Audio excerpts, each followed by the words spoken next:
Hey, what's up, y'all? Happy Sunday. Happy Sunday. Hope you all enjoying your day. Hold up.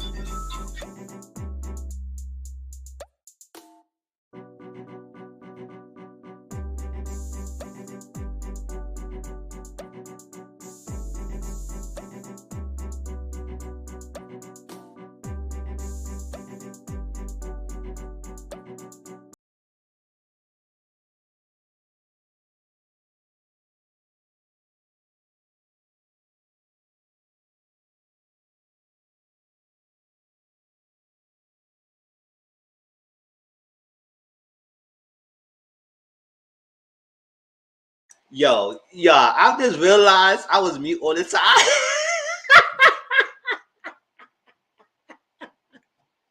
Hey, Boo, how you doing? What's up? I was saying that it's been so long. It's been like 2 weeks I haven't been on a Sunday live, so it's like now we're back to groove of things. I know people say, oh, "What's going on?" But the last 2 weeks I get a live on Mondays, so it was great. So I still keep connected with y'all. It's just that on Sundays, our regular time, it was not at 4 o'clock. But we back to the groove of things. What's up? Celebrating birthday things and of that nature. So, and this coming month in March, there's gonna be a lot of stuff going on, a lot of content coming out, and I'm making my business to put it out there so we'll get y'all your feedback and see what y'all want, and we're gonna do it. We're gonna make this happen. So what's up? What's up? What's up? Y'all noticed that I have not doing the intro lately because last Monday, if you did not see that live, I explained what was the new regulations and rules that YouTube is doing. So instead of avoiding any issues, hey CM Boo, avoid any issues, I decided not to have the intro played until I replace the song and everything out of it with my own. I guess I'm gonna have to go back to SoundCloud and not things of the nature. Yes, things like nature going on. I think I might have to go to SoundCloud, the platform I was making my beats on, my own metal beats. I know Music Genius. I just put beats together and it came out good. And do that way, so and place that as my intro. So we get back to the intro playing. So until time being, we're just gonna be this. And I'm gonna get on in a few minutes. What's up? If you have not subscribed to my channel, it's Mr. 14. Hey, new people, thank you. Appreciate the new people who have been subscribing and come in my platform. Feel free to come through. Don't be afraid. Don't be afraid of anything. Hold up, y'all. I don't know what's going on.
Hey, y'all. So I'm back. My mom was calling me. Hey, Auntie Mama, how you doing? So yes, that's why. So I gotta make my beats again. So the beats I heard just beginning of this thing was the beats I created like years ago, and I still have in my computer. So I said, "Oh wait, let me just play that for now."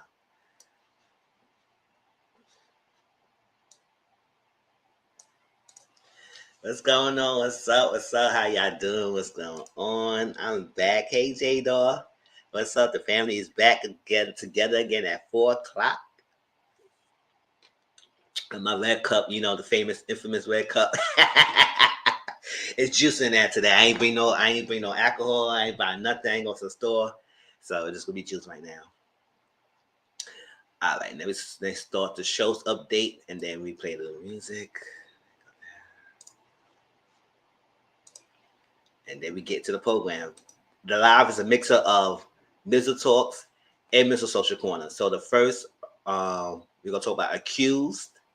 The next episode of Accused, I was talking about that show before, and I have been reviewing lately. So I watched the second episode, and we're gonna talk about that tonight. That'll be the first topic. Then we're gonna talk about Love and Marriage DC second, and then we got a couple of few social media topics to discuss afterwards.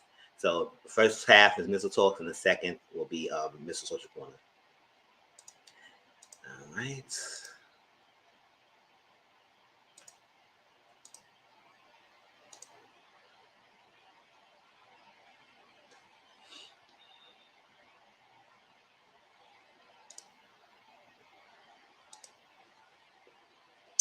All right, Love and Marriage. Oh, now hold up. That's the music is something again. Oh, the Potomac second part reunion is tonight, y'all. Let's see.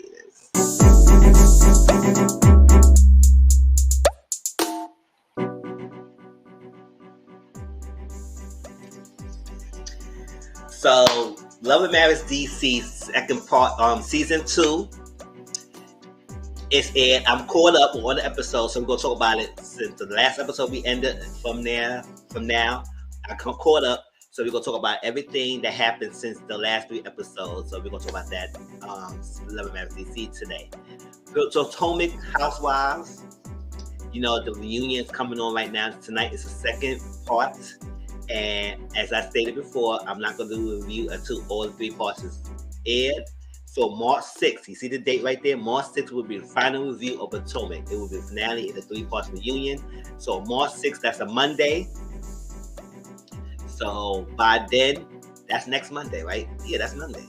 So we will. Oh no, hold up. Is it? Yeah, it's next Monday. Yeah. So next Monday at 8:00 p.m., we will talk about Potomac, the reunion, the finale, everything that we feel we will talk about, how we feel about the season, what we think about next season, or who should be coming back, the controversy, the drama that's going on now, the talks, and that. So next Monday, be prepared to talk about everything. All your opinions you want to share, come through. Don't leave me hanging. Come through. All right.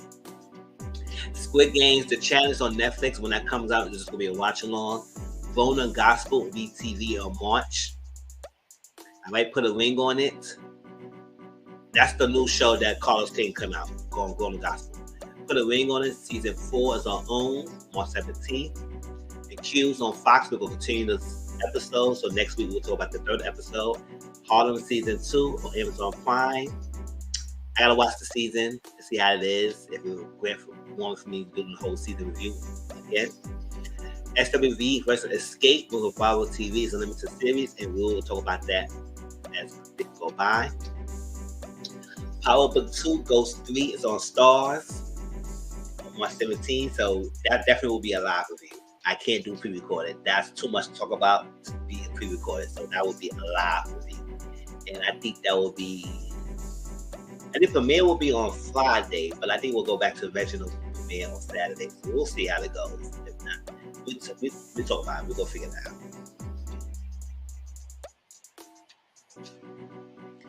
Going on hip hop. This week I'm going to catch up on the episodes. So on Sunday we're going to talk about it. Seeking Brother Husbands on TLC is in March. I got to find out the exact date. And Catfish are coming back this week. And, I will do reviews on that. Tuesday.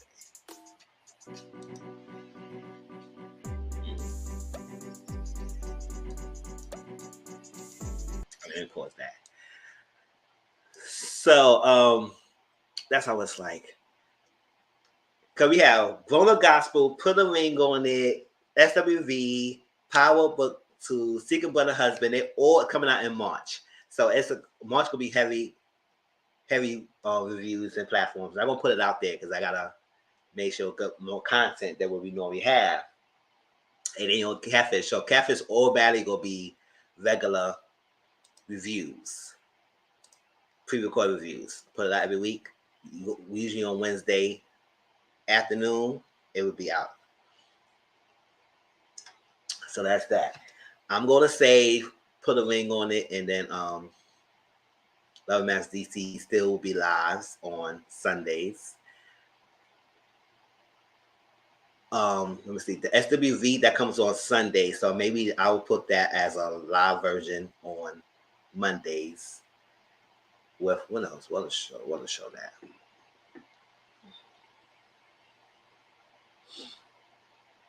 Cause when Power come back, that will be their own live. I can't put no show with Power, so that will be this own separate live.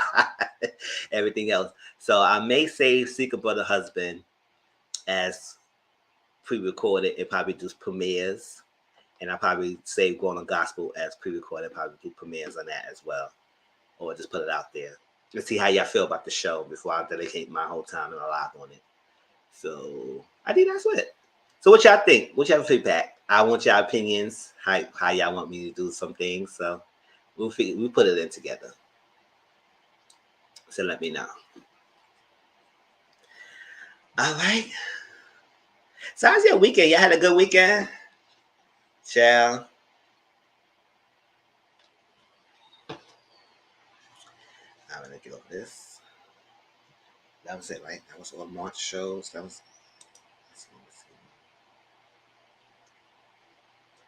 All right, that's good.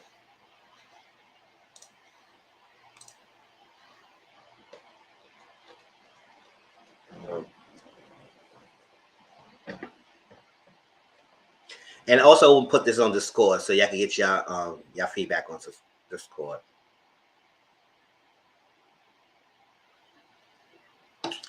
Yes. So let me see. What was it? It was Power Seeking.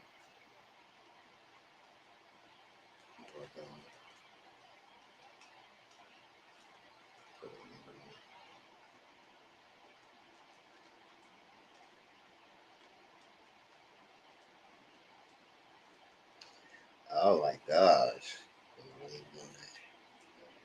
What was it?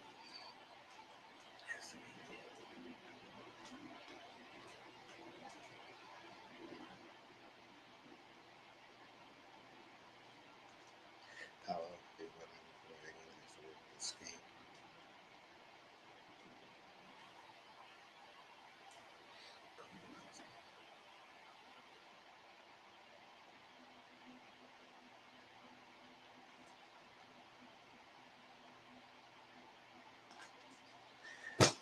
All right.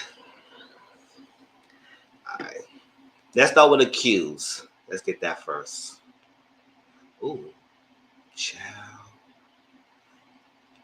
Oh, because I'm gonna miss a social corner. That's why.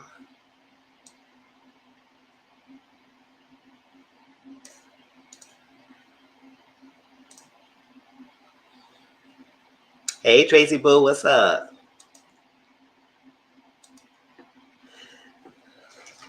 All right, let's start with the cues, y'all, so we get this out the way.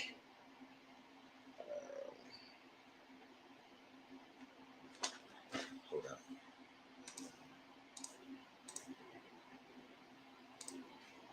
So Q's second episode was good. If y'all remember, Accused was the show on Fox. It's on Fox and it's still continuing on Tuesdays about different people who are being accused on the stand and trial.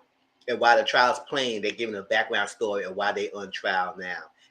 And they're getting accused for what they are being accused of, whatever it is, the reason. The first episode, remember the Scott storyline, he was accused by aiding the planning of the mass shooting in the school, even though he was found not guilty, and he was not charged with anything because at the end of the day, the judge realized that he was negligence, not part of planning. So they prosecutor did not rest their case. They did not do that case. So the prosecutor, even though she made some arguments, it was far-fetched to think that the father, was responsible for the son doing the planning of the mass shooting. The father was negligence in his parenting of his son and neglecting his son upbringing and the signs and getting help, but he was not responsible. So this episode is Ava's story. I'm glad they showed the story about the cochlear implant debate. Yes, exactly. So Ava's story, she was accused of reckless endangerment of a child and kidnapping. And how it came about, I'll explain that. So Ava is deaf, right? Hearing impairment. She has a hearing impairment. She's deaf. She was born that way and everything. And she was a surrogate for a family, Jenny and husband Max. Jenny and Max, I guess Jenny can't carry and everything. She was getting old and everything, so she couldn't carry. So she had a surrogate, and Ava fit the bill. You know, there's a whole process of surrogacy, finding the right candidate and everything. And I think one of the requirements is that the person had to be pregnant before to be able to produce, be able to carry a child full term. So she was the candidate.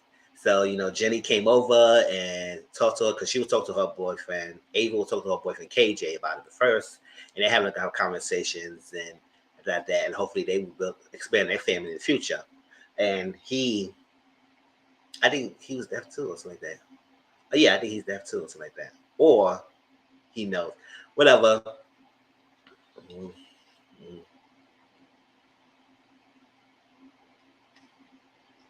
Oh, I gotta watch that. No, I seen the one with the girl that was accused of unaliving her baby. Ooh, child. I can't wait to see that. What episode was this one? Because it's been a couple episodes I missed, so I'll kind of catch up. But yeah, she was a surrogate for Jenny. So Jenny came over, they had a conversation and everything, and her water broke. So the baby was born. As the baby was born, the baby was healthy, big healthy baby, fine baby. Nice, healthy baby. And the only thing about it is that they had to go to different audiology test appointments and stuff like that and see about the hearing because the baby had a hearing impairment.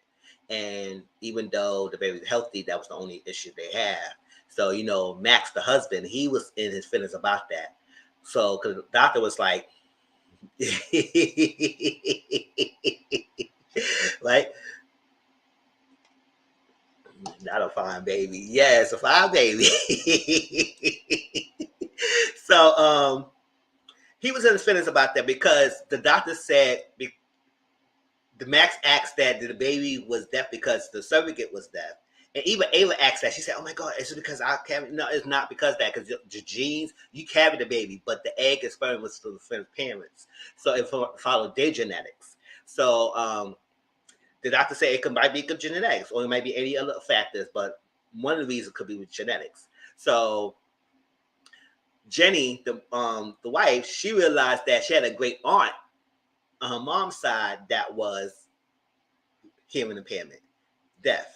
And the husband was taken aback by that. He said, "Oh, I did not know that." He was like that because he had his plans for his daughter to be a musical genius, to be a musician, and stuff like that. So now she came able to hear and watch that. So he was on one to the point that he had a conversation with his wife Jenny and really felt like he felt betrayed because she didn't fail to share that her great aunt was deaf, and she should have explained that and showcased that. I said, would that make the difference anyway? Because if the baby wasn't deaf, it would have been no issue. So now you put an issue because she mentioned that she had a great aunt and genetics that could be possibly passed down to her baby that was born. So I was like, he got some nerve to be all in his feelings about it. Understand that. Don't get me wrong. Everybody hoping to have a healthy baby in all way aspects. And sometimes you may not be able to deal with things. And that's why I tell people that you need to know what can you deal with and what you can't deal with. And sometimes having children, you gotta be ready to deal with anything that you can for it. If you can't equip to it, nobody can knock you if you're not already equipped for handling things, especially with a person who comes with disability. So raising a normal child is kind of difficult as it is, but add an extra layer when baby was born with disability, you gotta be able to be ready. And some people can't, and it's not. It's okay. It's okay. You don't have the tools to be equipped. You maybe to learn from that and get real skills and stuff like that, or do you have a time, or you can't deal with that? It's other avenues and options. But I say to say that it's like you got some nerves you're trying to blame her. It could have been your genetics too. Because at the end of the day, if the baby had any other stuff that came from your side, you didn't disclose that yourself either, right? So it seemed like y'all never discussed genetics in your side when you had a baby. So the fact that you was on your feelings about trying to blame her, that it's your fault a baby's that way, I would say, boy, don't get slapped, child. Exactly. Right? You come across really like very judgmental. That because I decided to share that. She said, I don't think that was even a topic of discussion to be brought up. And she was not trying to hide it either from him. It is that they didn't know that it was going to happen. Exactly, right? You need to know people's background. My best friend was dating a guy that had family history of schizophrenia. Ooh, child.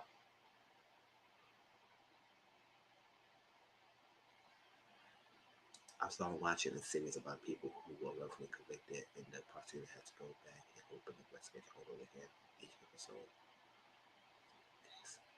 Oh yes. Oh, what's that? Because I know I love to watch stuff like this. If you can find a name, let me know.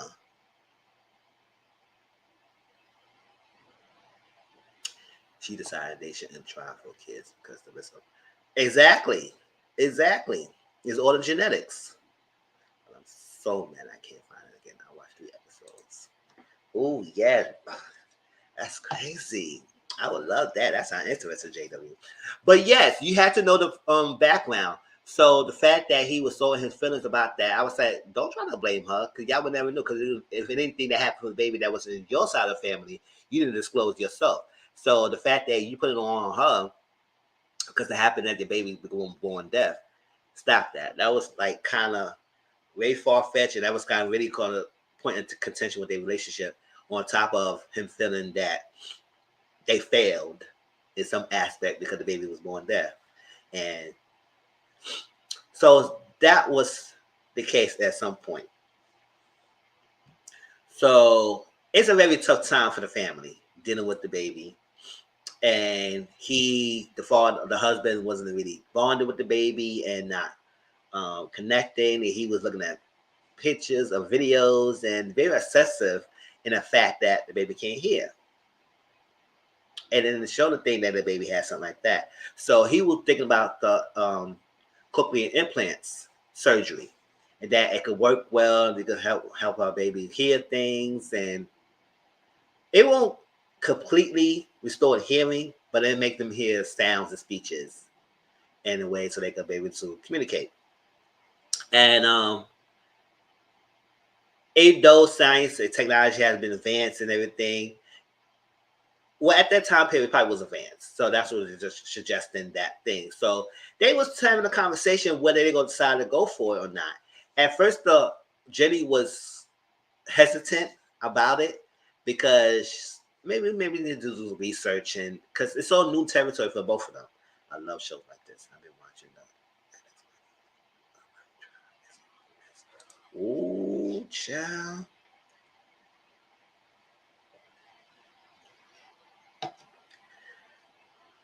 But because those trials get you thinking and stuff like that. I said, what happened? What was going on? What's the? And it's like it got you going, and you learn some things too. You learn some things. That's why I like watching this. So that's how I learn some things.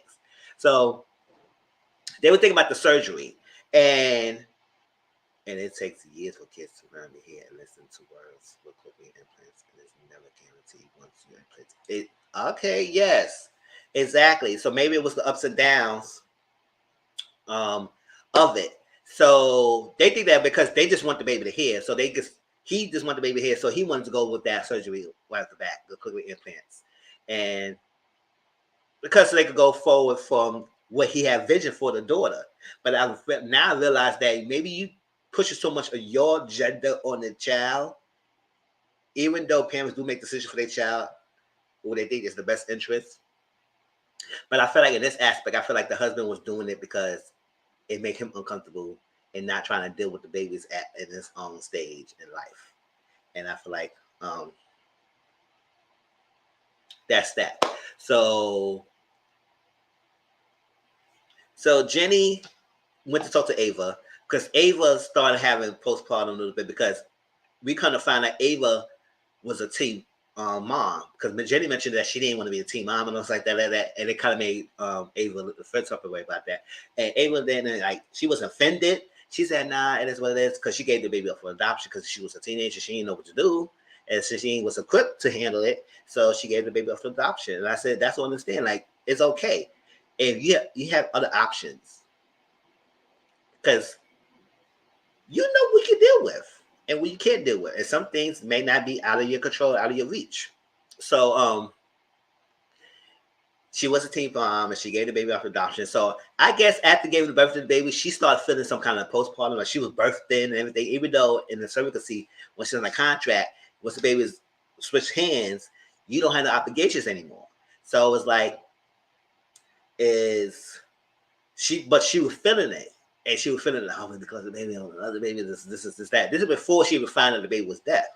So like that. So she just was attached to the baby. And she just can't shake the feeling. And the boyfriend KJ was trying to get her to understand, like, listen, understand we can have our own family one day, so like that. You should be maybe acceptive and everything.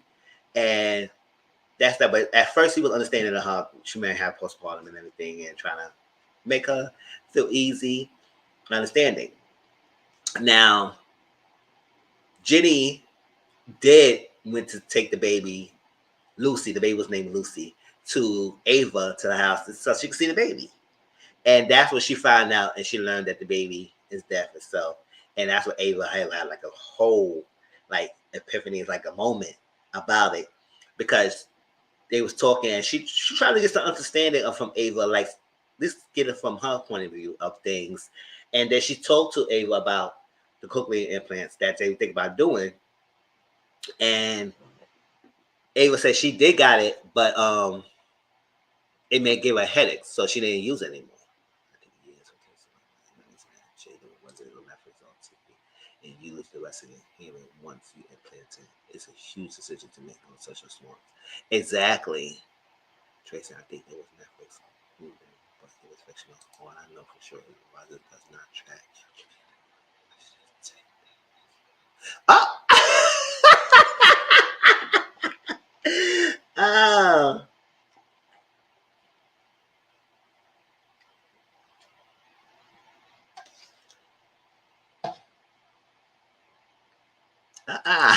That's trying to get away with things.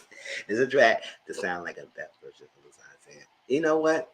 Exactly, right? Was it Innocent Files on Netflix?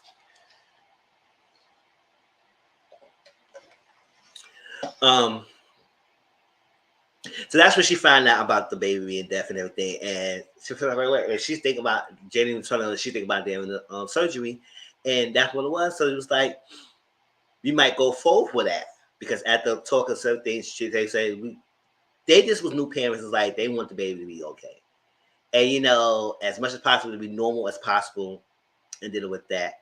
But I think it felt like it was more for the husband benefits than the baby. But in the mom and Jenny aspect, I think that she was doing this more of the trying to make sure the baby have a normal life. But the husband most likely want the baby to be genius for his sake of it. So he wanted the baby given here so he could had this plan for her already.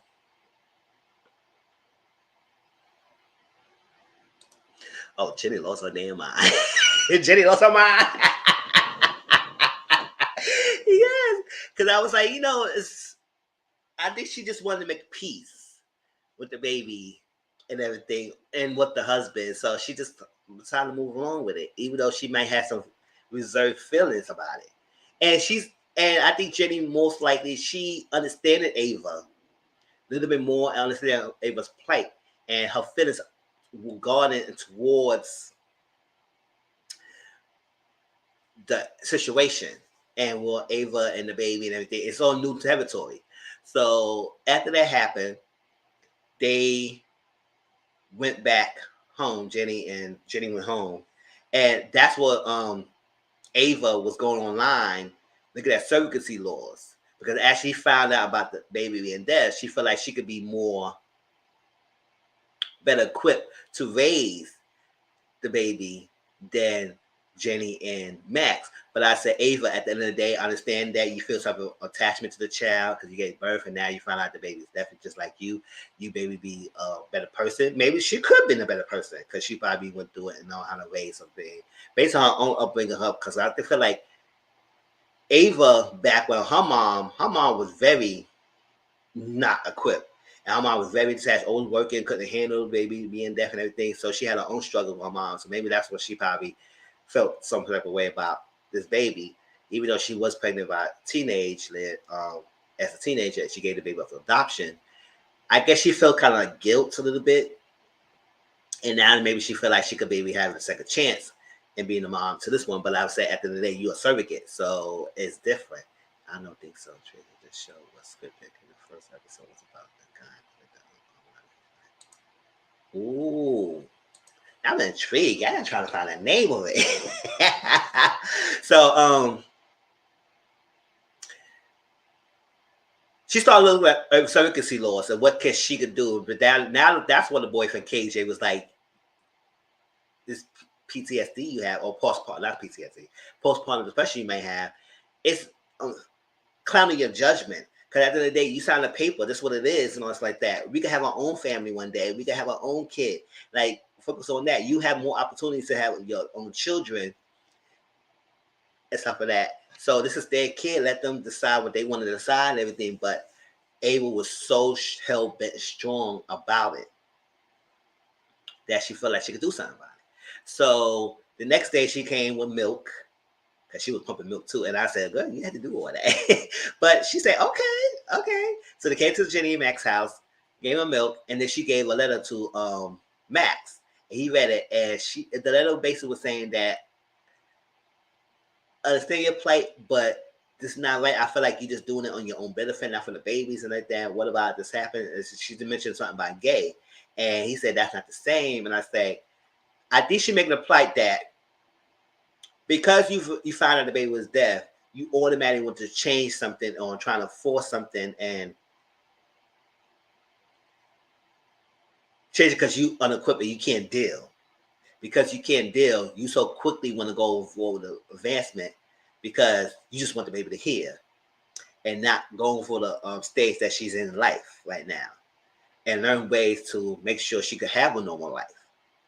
And not because science and technology is advanced doesn't mean that it can't be have complications or stuff cannot go awry. And or just because you have a life vision for her and because she's deaf, it's kind of hindering your life that you have a vision for her. So he was never, the husband was very narrow focused about that. And I understand Ava is concerned. And Jenny, and somewhat, she ain't trying to rock the boat too much, but she was listening to Max talk to Ava, and she had to talk to Max. And I said, "Can I talk to you for a minute? Because you're not being empathetic." And I understand that, and maybe because it's not the same. I would say, yes, it could be because the whole nature and nurture thing about being born gay, all stuff like that. It's the same thing. When you feel uncomfortable, you want to change it and try to make it straight, whatever, make it here. Whatever you're trying to do, you're doing the same thing. So I understand what she was trying to come from. Maybe do too much. Exactly. I don't think. Okay. Yeah.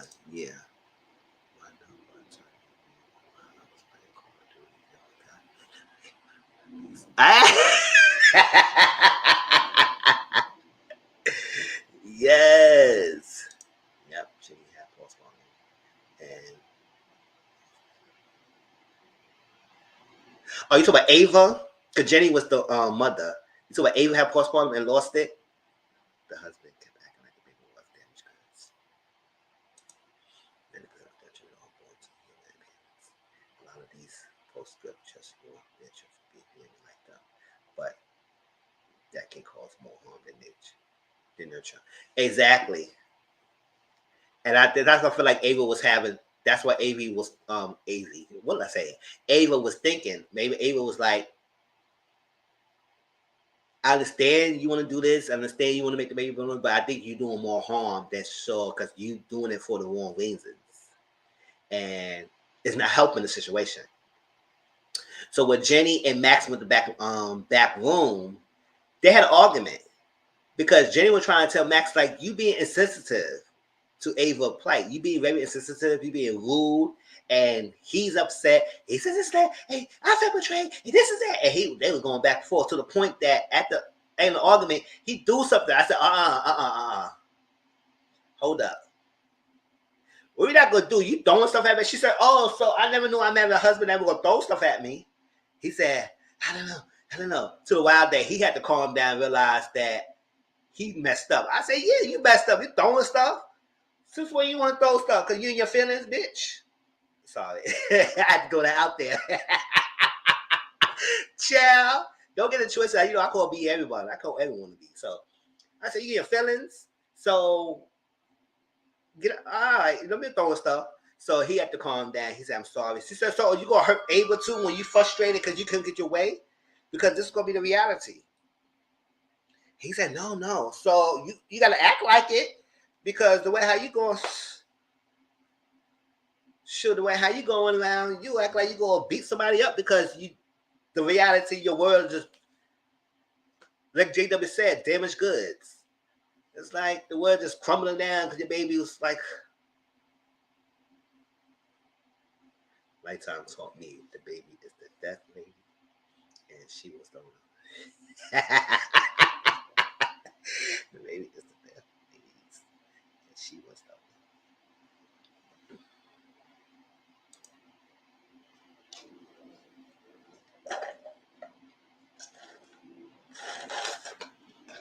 one.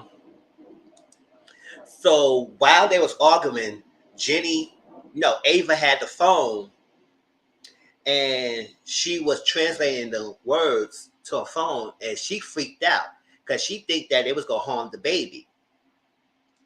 So Ava did the unthinkable, and she took the baby. And they came out and said, "What? Hold on, where's Lucy? Where's Lucy?"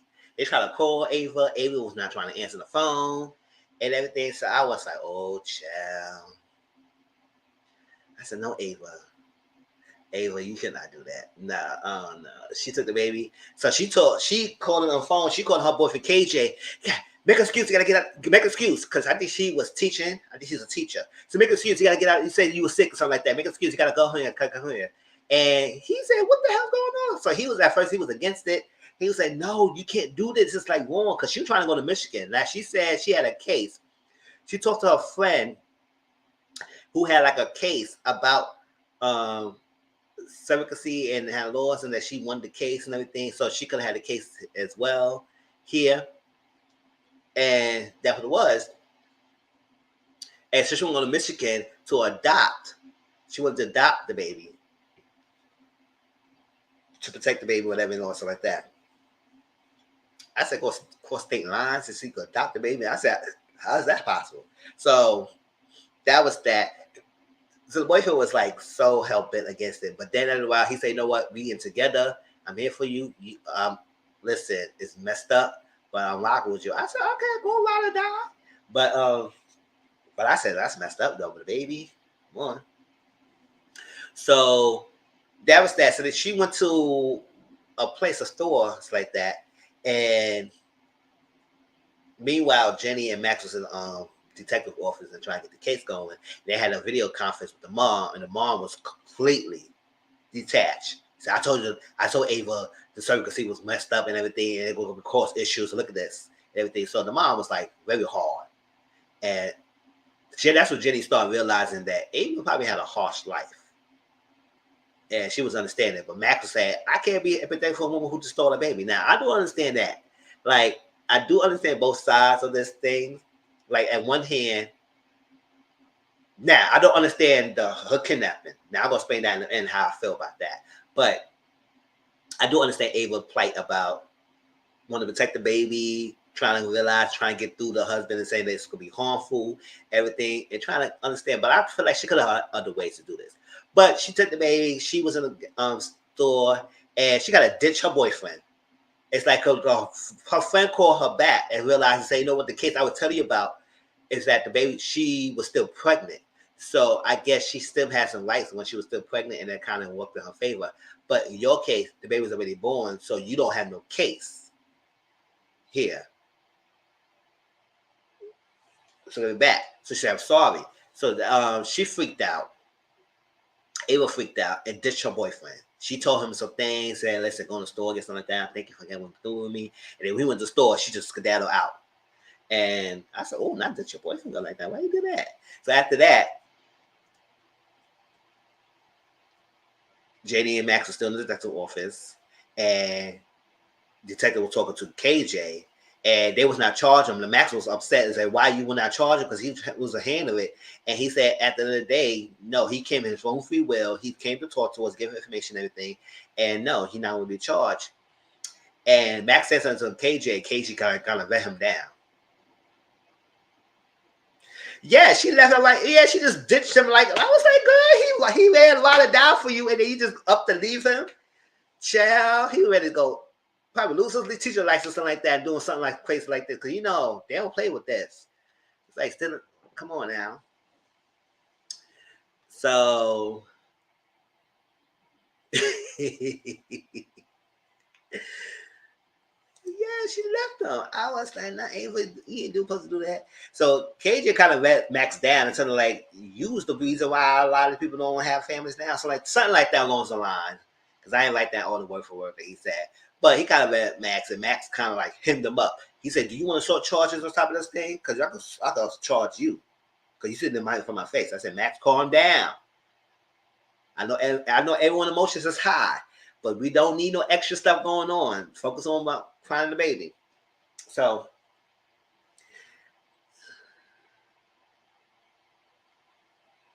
yes, they are alabasters. Yes, they are.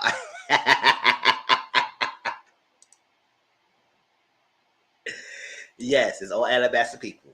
Mm-hmm. And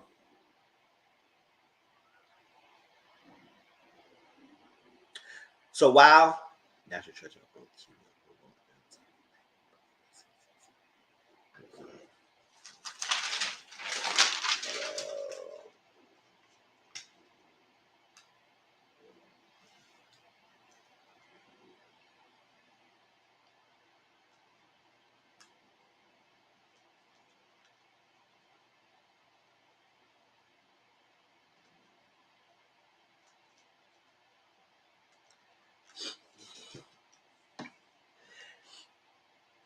So Ava was in the car. Even though she didn't really harm the baby, yeah, she took the baby, but she didn't really like did anything damaging to the baby. She just was worried about the baby and everything, tried to think she could protect them. In her mind, she was protecting the baby. And so the cops saw her, and she had to quickly put a sign up because you know how trigger fingers they be. It had to be a figure, and you know what, you know, this kind of cut. And she said, hold up, I'm deaf. And the baby, please don't hurt me and the baby, you know, something. So he stopped and realized that was the baby that was kidnapped. He found the license plate and he tracked the thing down. And they got the baby, retrieved the baby. And was in court. They talked to the mom first. The mom was very damaging. And Ava gave her testimony about her mom and everything. Now, Ava had a lawyer. And they offered her a plea deal, a 2-year plea deal, but she refused because she said, no, I don't think I feel wrong in it. And they go to trial. Now, the boyfriend was kind of like hesitant. It was like, she just borrowed the baby for a few minutes. I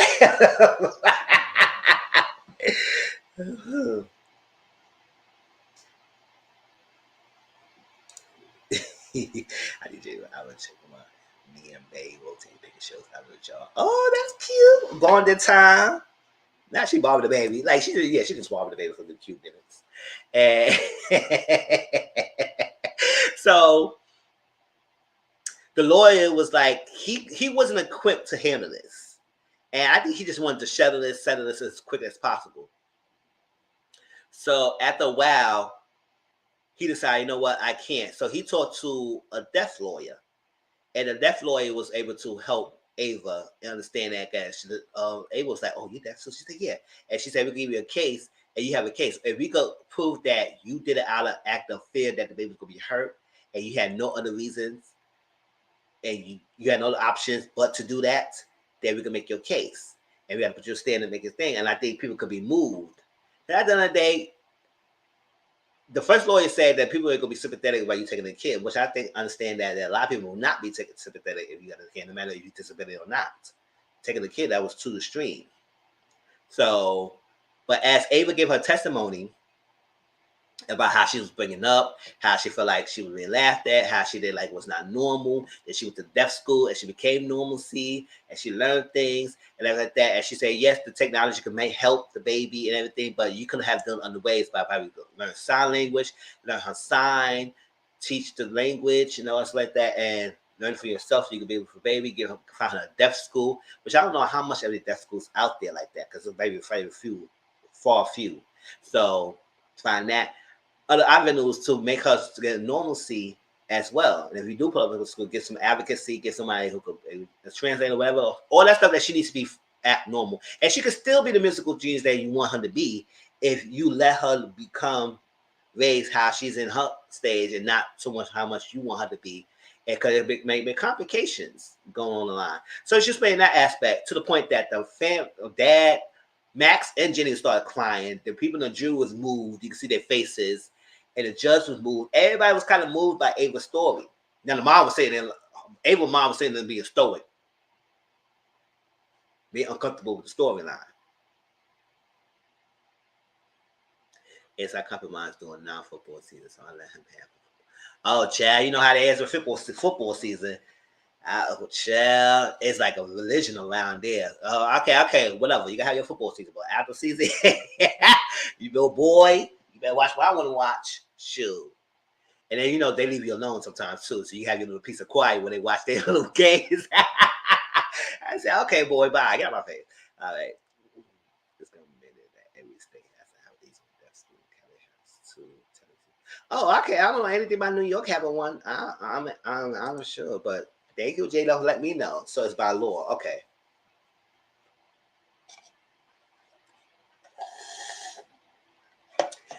So so maybe they will have to wherever they live in that, they probably could find a school and send the daughter there. And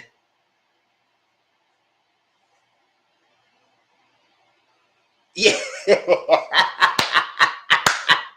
So they was moved. Jenny and Max was crying and everything. So to the point that after she gave her testimony and she understands, and Jenny texts the lawyer, the prosecutor, because the state prosecuted the charge Ava, not the family, not the parents. But the parents like, you could drop the case, we don't pursue any further and everything. And so she came and post the bench. Judge said, well, you do work for the state, not the thing. She said, I understand that, also like that, but they assisted. So the judge said, you know what? Based on the testimony and everything, I don't feel like it'd be far-fetched that she'd be charged with kidnapping and endangerment because the baby was not endangered and everything. So I don't think she'll be go forward with a charge. So we go dismiss it. Dismiss it and let it be. She'll go scot-free. You can move on with your life.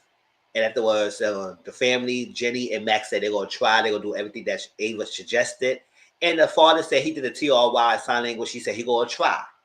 And that's all it's going to be. And that's how it ended. Now, my final thoughts is that although I understand Ava's plight, her decisions, but I do not agree with her taking the baby. If that testimony you gave at the courtroom, if you could have gave that testimony of advocacy and teach your family and try and let them know about this and how your upbringing and have a conversation with them, I think you would have understand. And they probably would have changed a different tune. But you took that drastic measures. I would not overlook that fact that he took the baby. I'm sorry. You talk about kid, it would just need to be like me and be a deaf teacher. Exactly. In other ways, she could do that. And she felt strong about that. If she don't want to be a teacher, be like somebody an aide. You don't have to go through the licensure becoming a teacher if you don't want to be that. But you got other ways you can advocate, not-profit organizations or something. If she was that strong about that, but taking that baby, that was too extreme.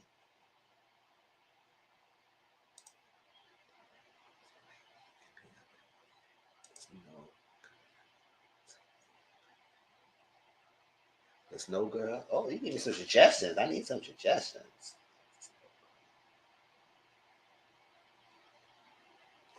Get people king with kids. I love my stories, but child kidnap. Exactly. Oh, okay. St. Joseph's. Okay, thank you. Let me know. See, I didn't know that. That's the history. Oh, see, I said, please. I said history.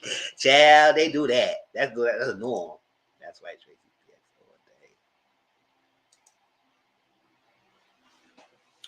So that was the story. So she got off. They let her go. The judge said, you know what? Just let it be. Let it go. But I don't want people who watch the show to realize that was a normalcy to do. No. It's a way she could have got through the parents without doing that extreme tactic of taking the baby. I'm not with that. I was not with that. But I do understand her plight and trying to let the parents know that it's other avenues, options you could go with of meeting your baby where they at. Instead of forcing the baby to a certain thing because the baby could grow up resent to you. So that what it was. And then because you didn't give them a choice.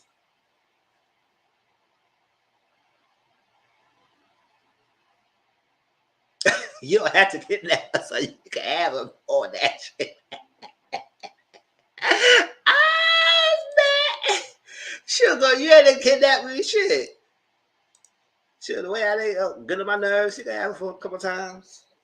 Sure, we can make some figure. And you want some babysitting rights? Come on, we can have some babysitting rights. So, yeah, they be doing all that, girl. So that's my thing. It was a good storyline. I learned some things and everything, but I didn't want the people think. I didn't want people to think that was okay to do. No, Ava was too extreme with it, and even though she didn't really harm the baby, it was a lot. And I guess she got through the parents, and they understand it, and they're gonna try and work for the baby because Ava upbringing with her mom was terrible, and that's how she learned and become an advocate. So that was. That's what I'm saying. We can make something going on, girl, if you want to be that involved, child. Because I know sometimes it's gonna be hard for us. So since you knew a lot of things, maybe because someone could be part of the family, be a godmother or something like that. Shoot, do something. Sure. Because I know some could just want to stop, but she want to be involved, child.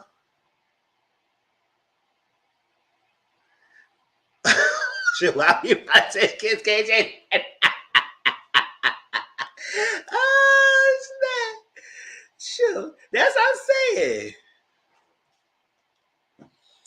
That was so cute, y'all. So we're gonna come back next week Sunday and talk about the next episode, which seems like will be good. The next episode seemed like the boy, he have it in his mind, and I think the nanny did that too. The aide unalived his mom, so he feel like the nurse aide did something, and he's getting obsessed with that, and everybody trying to calm him down. But now looking at the lady, I said, child, I feel like it'll be good. Because I think that she did this with it. But we will see how this goes. You can help us. You know what I'm saying? Help teach the baby. Exactly. Something like that. Food resent their parents because they control everything in their lives. Some even have refused to wear their college. Okay. Tracy girl.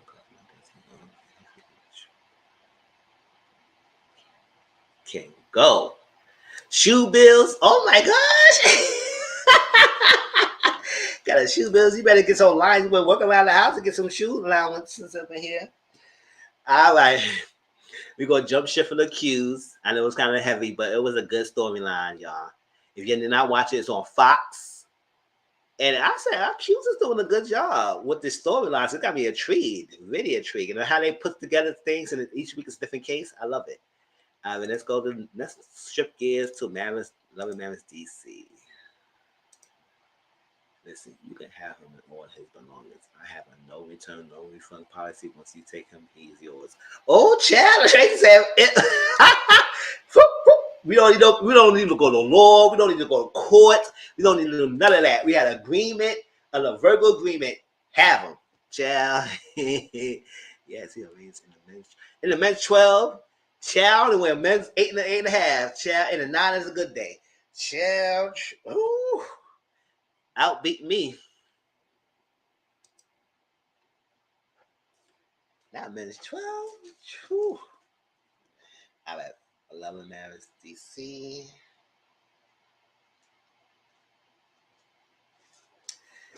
All right, so the last 3 episodes. So I'm caught up to since last night episode as well. So let's get into this. We're trying to go all as much as possible. And all right, so Clifton and Joy talk about children. And, you know, they moved in a little secluded house all over the place. It's so far off. I said, nice you surrounded by land, and you nice by water and everything. But I said, how far is that drive? Because it looked like very long. And I said, if I had to visit you, girl, I keep a shoe connect just for that. Well, if I could drive over there and see the house, the area looked nice. It was nice around my land. It's cute and all. But gosh, I want to be surrounded by water like that. But whatever. So he talked about children because she said, yeah, we're going to have children when we get grounded. And he said, well, how much you have? I said, Clifton, calm down. Seems like you got a hot box going on. Like you want the wedding to happen, and she's very hesitant with the wedding. Now we find out she hesitant with the wedding because she realized her father, or she knows that her father ain't gonna be there to walk that aisle. That's the real reason why she's hesitant with the wedding. It's not that she don't want it. I just feel like she's hesitant because she said, my father ain't gonna walk me down the aisle. My father ain't gonna have that dance with me. So it's like that's kind of sentimental value as well. Do you think they're going in or is it mental? I don't know. I feel like went for show. Unless somebody can tell me they actually live in the house, and you know how these people they put stuff for shows and for views, TV.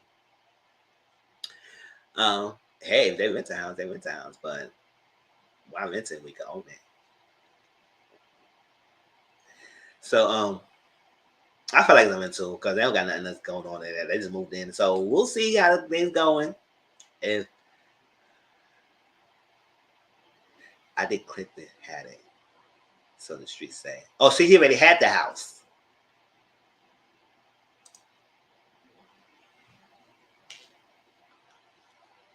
So, okay, that's nice. That's a nice journey, but it did look secluded. I said, damn, how far is the drive? Sure, child. Now it would be nice to have little events going on. I said we could use let's go use Clifton and Joy land. They got some nice land. They got a nice greenery. We have barbecues. We have so I would say, Dad, how you volunteer at my house? I said I'll volunteer at Joy's house. Anytime at an event, we go outside. It's nice. Joy's house. Joy's house. They got a land. They got Queens. Let's go Joy's house. She said, why you keep volunteering my house? I said, you go this greenery land you got over here. It's nice and open. It's nice sunlight. And we can have a nice open plan. They got to be secluded. Let's go to your joint house. Like, set it up, girl. We pay you. Set it up over there. And okay, so Ashley understand that quick didn't tell her initially about her best friend Alicia not telling her because she had a car accident and her car was totaled, but Alicia was okay, and she understood it, but she felt like he should have still told her, which I understand both sides. I feel like I do understand quick not telling her because it's your birthday, you want to enjoy it, but I'm saying Ashley's like that's her best friend, like her sister to her, so I think you should have let me know. Despite it's my birthday, but to be honest with Ashley, I still am not rocking with her. I do feel like she coming off fakish. I do feel like she coming off like she's that girl. I do feel like she does too much, and you like her better than Raina. Child, Raina's a follower. Raina's a follower, and I can't get with her. She don't say much. She know what the hell her husband is saying about their son, but she could pretend to be clueless, like she don't know what he was saying. I said, girl, you know exactly damn when he called your son a bum numerous of times. But you gonna pretend you act like you didn't hear him say it. Oh, okay, good, whatever. You go ahead and be delusional. And I think she followed behind Ashley. If Ashley do something, she want to follow behind Ashley. At least she's a follower. And she act like she's above things, but yet she's on Twitter typing up the storm. According to everybody else, she's a Twitter thug. But oh yeah, I still muted Ashley and Raina and Jamie, so I don't know what they saying. But all I know, they is online going all back and forth with people. So, and going to the streets, and Raina and Sherelle going back and forth. I don't know why they're going back and forth, but that's going back and forth. Yeah. And I think somewhere on the lines, they go back and forth with Twitter and kids being involved. It could be a point of contention while Raina and Ashley will go down at it. I'll wait for that. I'll wait for that, y'all. I wanted to see how that transpired. But it's a lot of things going back and forth on social media, and I hope this don't plague like Love Man Huntsville, that everything is happening on social media, that we got to find out bits and pieces. Because I'm telling you now, I'm just like Huntsville and DC. I'm not following the social media that much. In Huntsville, the reason why most of us had to follow, because a lot of stuff happened on the show, is because of social media. So some way, shape, or form, you following things going on. Not to a T, 100%. But I don't want DC to follow the same lines as Huntsville. Don't get to the play that we got to find out on social media. We got to go through it. No, let it play on the show. But according to people, these people is going on social media. And I said, I'm not following because I don't know. Half of the cast are muted, so I don't know what they're saying. So, yes, she does feel like a pick-me. She does. And I feel like that about Raina. And Ashley, for so much that Ashley says she's so tired of the drama, she's tired of the argument. I said, girl, you love to argue. And I feel like Ashley loves to argue with Winter because she knows Winter will go back and forth with her because she feel like she met her match. So deep down inside, maybe that's unpopular opinion in my aspect, I feel like Ashley low-key likes arguing with Winter. Because Ashley loves to argue. And Ashley act like she was not involved because that Sherelle had that fitness event. It was a costume event, and I guess people had to wear wigs and different costumes. And I guess Winter said she didn't get the wig memo or whatever. I guess she didn't get that it was gonna be a costume event because Winter came with a regular working clothes. Everybody had costumes, so I was like, Winter, did you not understand it was a costume event, or Sherelle didn't tell you? But Winter came out with regular workout clothes, and everybody came with a costume. Outfits and stuff like that. So when they went outside and Sherelle trying to get a bottom of it, and Ashley was talking to Sherelle and she kept saying Winter's name and Winter was right there. So Winter came out. She said, "I didn't want to talk to you." I said, "Girl, you saying her name? She's right there. So she's gonna approach you." Winter is scared. Now she said she won't fight, which is fine, but she will use her words. And I feel like she loves going toe to toe with Winter. And that's maybe an unpopular opinion, but I feel like she loves going toe to toe with Winter because she knows Winter is not going to back down. But also, that's the reason why they can't be friends, because I feel like Ashley. I mean, I'm gonna say this. I feel like Ashley like the people who can follow behind what she likes and what she says, and now go toe to toe with her. If she feel like you go combative with her, she ain't gonna rock with you.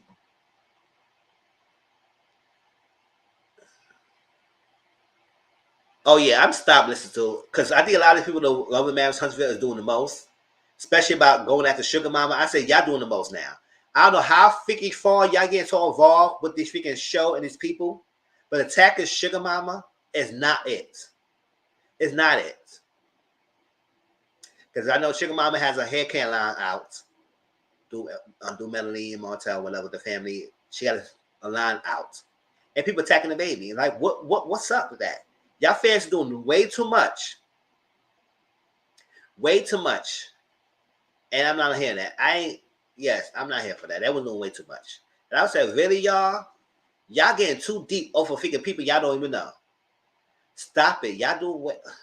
Get over yourself. I don't know where people get so obsessed in TV like this that they get so enthralled If it involved in like it's just a show, y'all. Yes, as I do my reviews, I get emotive and I get hyped, but it's all entertainment. Once the show is done, I'm done. Like I don't think about it that much. So why they're so involved on social media, going back and forth and get to craze to the point that it's obsession. Yeah, well, I was like, oh my god, now y'all contacting Sugar Mama for what? And it's not even the cast, it's the freaking fans. Like, why y'all attacking the girl for? What's going on? People doing the most, at least we'll do. Exactly. Just watch the damn show and move on to the next. I'm telling you, as long as 100 going like that it was this season, I don't know how far I'm going to review it. Chad, the only way I'm reviewing it because a lot of people loves it, give me good reviews, but child, they doing the most. That's why I don't all go back and forth with people loving my country. I say my piece and keep it moving. But I feel like actually like people who want to be yes people, who's in her side, who agrees what she does. Oh, that one started off with cast member allegedly. Oh, so cast member fueled the fans to go off. See, the cast member needs to stop that because they so much they act like they don't want to be involved in social media and they don't want to use social media, but y'all use your social media to fuel people. Stop it. Stop it. Can y'all know what y'all doing? Y'all need to stop that. And Carlos was a figure producer, act like he has some sense, like he has things control. Y'all need to put a stop to that. And I feel like DC's second season is better than the first season because the friendship and the dynamics between the cast and the similarities, even interwoven of the people. Oh, oh, oh, oh, oh, oh, why is so obsessing me? Everyone knows, lying down, you're sexting me. You delusional. You're losing your mind. Stop it. Get some help. Exactly. So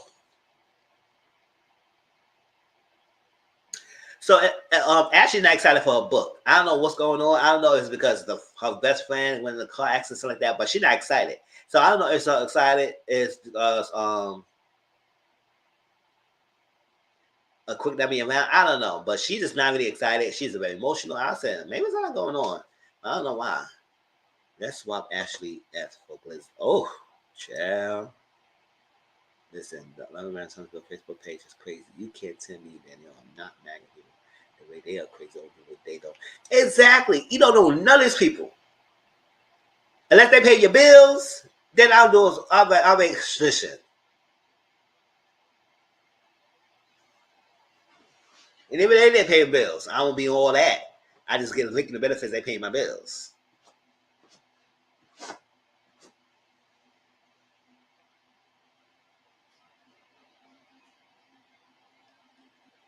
Oh, Juan and Robin on LMS DC. Ooh, chat. I think why we blame people. They should be fit around there, child. Get some people off of Potomac somewhere. Gosh.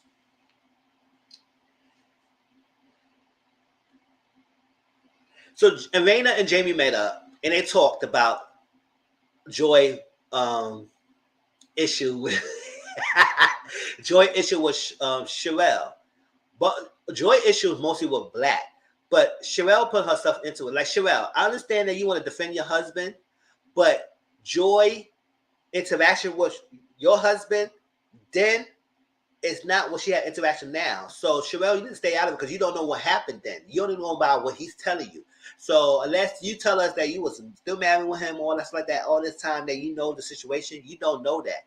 You don't know what he was as the group of mama sauce before you got with him. So you need to stay out of it. I feel like Joy and Black should get together, which I don't know how long it's going to take for us to sit down and get battle the truth.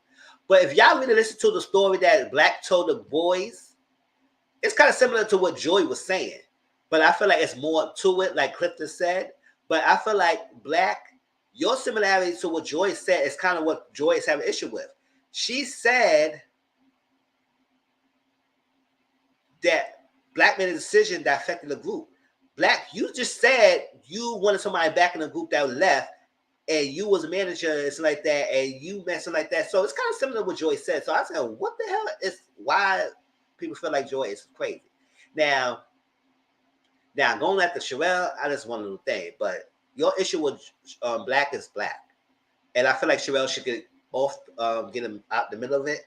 And the fact that you come to find out Sherelle was a side piece while Black was dating Joy's friend, and come to conclusion realization that RIHANA said that Jamie was a side piece, her husband now. The husband she with now was a side piece while she was with Brittany dad. I said, also, man, you just love to blow that out there, huh? Okay. And she said it so cavalier, like it was so nothing. It was nothing. Well, now these days, people don't really care about the side piece. They don't make that big deal. They feel like that's a normalcy. Back in the days, it was not. Back in the days, it was secret. People would be quiet being side piece of pieces. Now everybody want to be. I'm the side piece. I'm the side piece. I'm the side piece. Yes, I'm the side piece. Child, signal the storm. I'm the side piece, baby. They better start singing some hymns. They might know the man. Because the man knows everybody. Oh, probably. See, yeah, you may know more than me because you live around that area, Sal.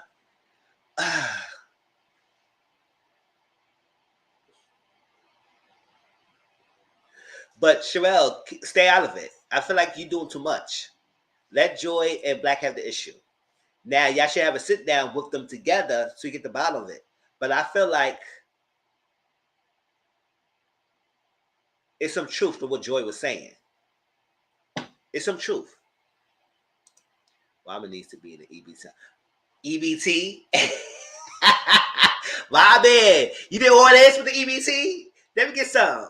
You didn't want that, Robin? Oh, you got the EBT, girl? Okay, girl. She would know she was a side piece. She probably knew. That's why she was fighting so hard. Yes, that's all I want. It was. Just say 3, y'all. Let me just say 3, y'all.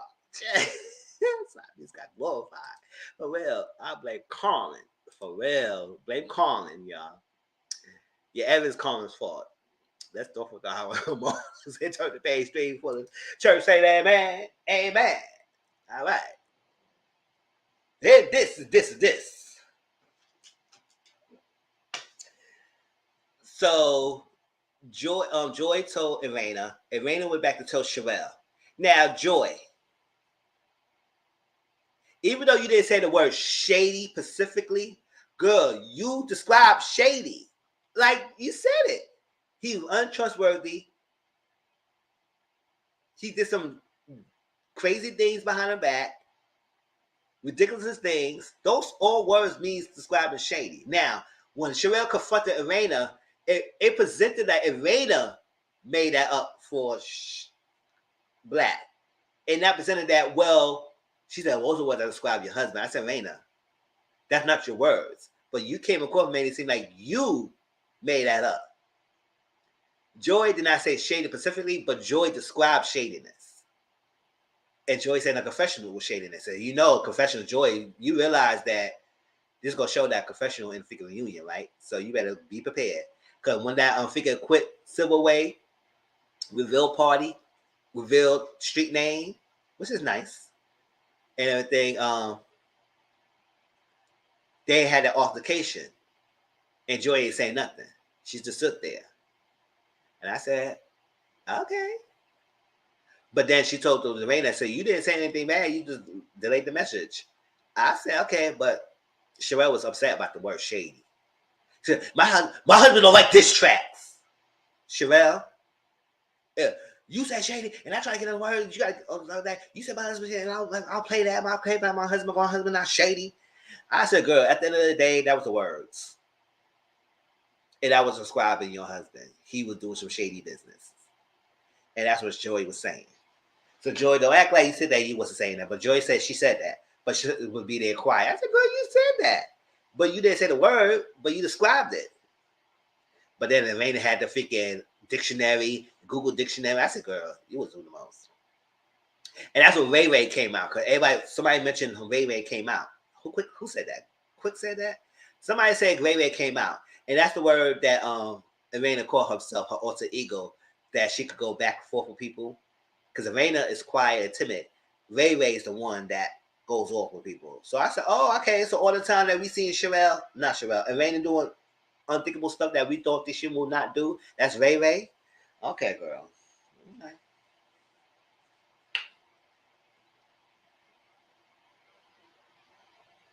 Ugh. Exactly. Just So Silver and Natalia, they went on a date and they could go kart. Quick, it's competitive. He want to compete with everything. Listen, I'm better at ABCs. I'm better at singing 1, 2, 3s. I'm better at red light, green light. I'm better at stealing bacon. I'm better at double dutching. I'm better at hopscotch. I'm better at hula hooping. I'm better at my dick size is better than yours. I'm better at everything. So Elena is the bone carrier. Exactly. Like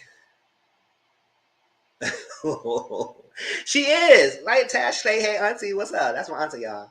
So like that, it's like she is a bone carrier. Like, what's going on? You had to be a bit of it, and you didn't have to delay the message. So why the fact you had to tell Sherelle what Joy was saying? It's like, God, it's like that's like a reality thing. Like you can't say nothing without and going back to someone else because they had to drive the storyline. MHRHOP. Sure. But Quick said, yes, he's better at everything. I said, God, Quick, calm down. And he knew he was doing wearing, I think, in sweats. Yeah, I was the only one. Because he loved to brag. And I keep it like that. He loved to brag. So they did a gold kart and they had sat down and talked about little Jamie.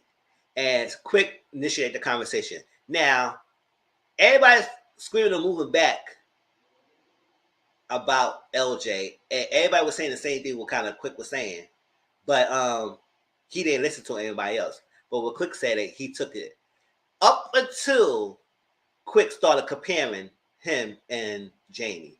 And I said, Quick, now that's where you lost it. You had Jamie, and then you start comparing. That's when he starts shutting down. I said, oh my gosh, because this boy loved comparing things. He kept doing it over and over and over again. I said, maybe that's the reason why probably Irena and Ashley start going off back and forth. Because y'all thinking men can't get it together. But whatever. He started comparing, I would never do that to my son. I would never do that. I said, just the other day, you said you want your son to miss school a couple of times because he can't wake himself up at school. At the end of the day, yes, he's 14. He could start learning to wake himself up at school. But at the end of the day, it's still the parent responsibility to make sure he go to school. Until he gets to college with his own responsibility. So, yes, get him an alarm clock. Did you buy him an alarm clock if you want him to start learning to get back up to school? Whatever. But he started comparing.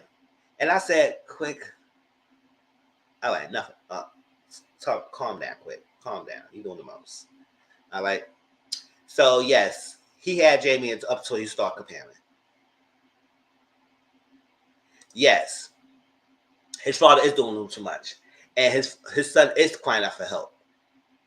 And it's good that he started realizing that maybe his delivery, his approach, and how he do things and how he handle things, might not be good. And he has to start changing it. And then realizing that he called his son a bum, saying a lot of things, putting his son down. Yes, your son is 26 years old. And yes, he has his own thing he had to work on. And it starts with him, like 30%. It starts with you. You holding yourself back. But at the same time, a mental health component is a part of the reason why he's dragging his feet and not going for because he always feel like he's a failure. And the fact that he said, he trying to downplay like he wanted to unalive himself 2 months ago. I said, that's not that figure long ago. You made it seem like long ago. I said, no, a month or 2 months before. It's not long ago. It was just recent. So in Jamie's world, he felt like he got everything he wanted. I said, that's what you think, because everything somebody wanted doesn't mean that's the reality. That's your reality, because you have money. You you spoil him with money. But his reality is like, yes, he feel like he's a failure. He's a default. Like he don't have nothing. He this. I'm struggling. I'm doing this that. And that's that. So both of them's at fault. But I feel like yes, Jamie had to realize that maybe it was his upbringing and how he's raising his children was probably the reason why his son and his family is messed up a little bit. So, but yeah, quick stay comparing. And I was like, okay, gosh, this is going to be a problem.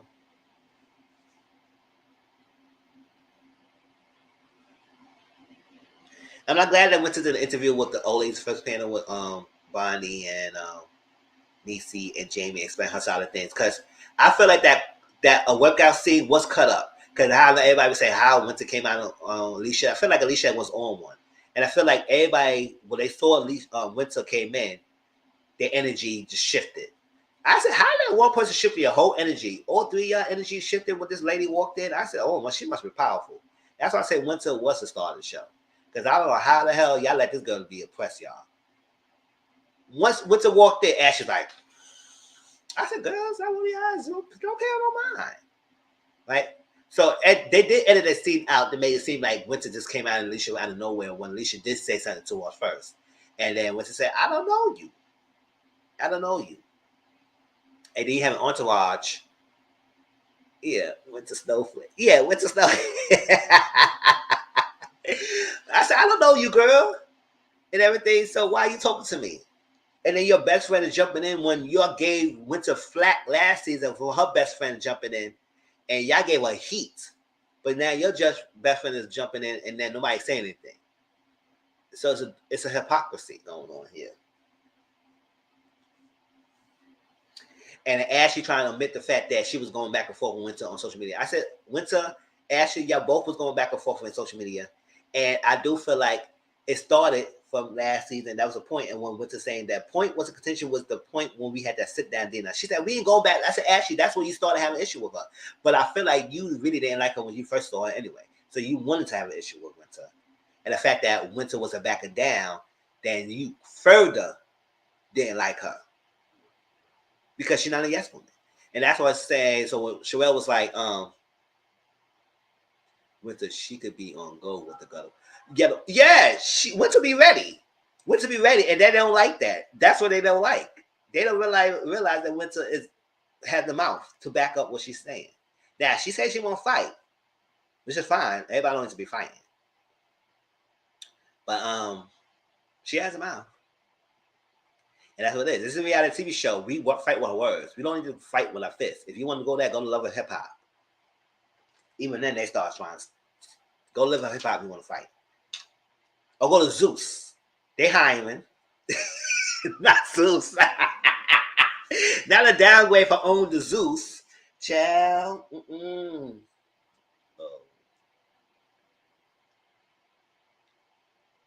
And did I tell y'all, Jason follow me on Instagram? I hope you'll be hearing my videos because I know I'll be going over his parents.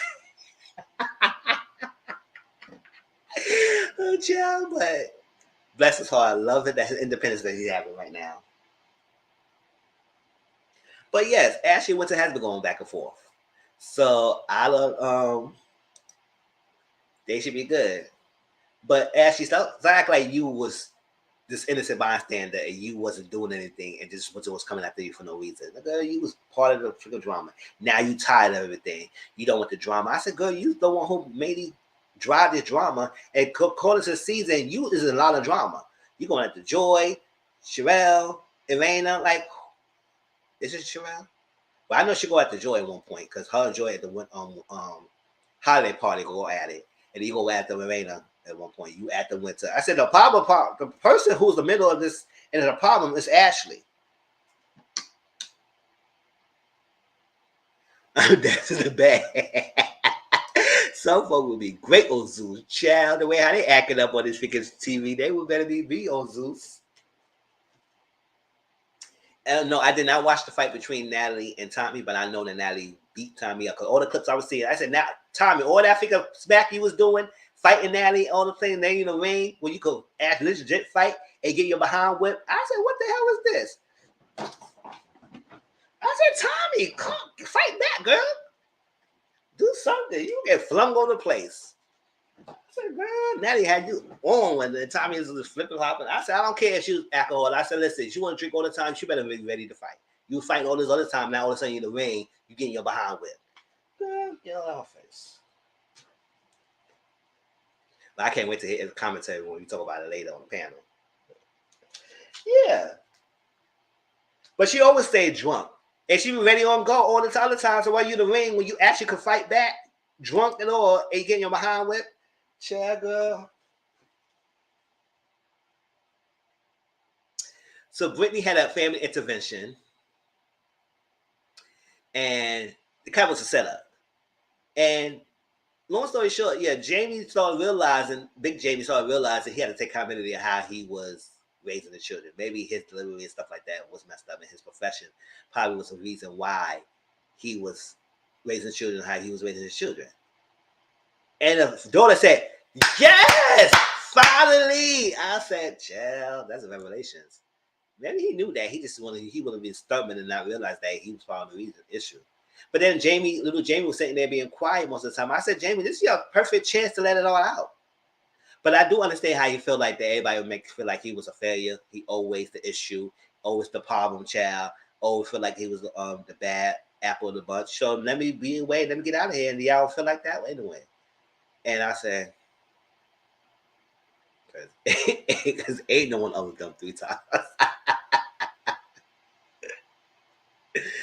Child, because ain't none of them 3 times her size. Exactly. So Big Jamie gave Little Jamie an ultimatum. He said, listen, we got to go therapy. If you don't go to therapy, then you got to get leave out the house and go stay with your girlfriend like you keep saying. So at first, Little Jamie walked away because he felt like, oh, he felt attacked. But then after a while, he realized, you know what, therapy might work. The therapy session, they both got some things out their minds, what they feel like. Therapy's going on Jamie T, maybe how you raised or how you doing things. You need to think about different things and start going to 0 and 100 all the time. And start realizing that maybe you're part of the issue. Jamie got to realize you got to start thinking better of yourself. It's always turning you down. And he wants to have a private conversation with Jamie and trying to talk to him because he felt alarmed when he felt like when little Jamie said he wanted to unlock himself. That's when therapist like, you know what? I need to talk to this boy and get better from himself. So it's a start. We'll see how that goes, but it's a start. So Winter might have a emancipation party, and she wants Sherelle help to get the ladies to come to her party. I said, ooh, child. Now I realized maybe that's a public event, and realized that she may have to get the other ladies to her freaking event.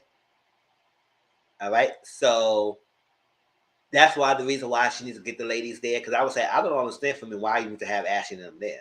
If they don't like you. But I feel like maybe because of reality TV show and it's a public event, they need to have them there to film.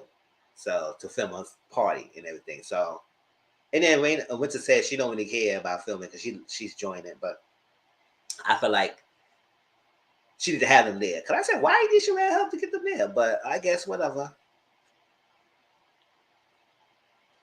So that's what Sherelle started telling Winter about Elena came to her. And I said, why Elena need to come to you? And why she feel the need to come to you? I said, that's being messy. Yes, Elena, listen, Elena, you know about Sheree? Listen, Sheree gave a master course about the boat carrier. And you learn from Sheree. Because, being a boat carrier puts yourself in the middle of a lot of things. Girl, you better stop.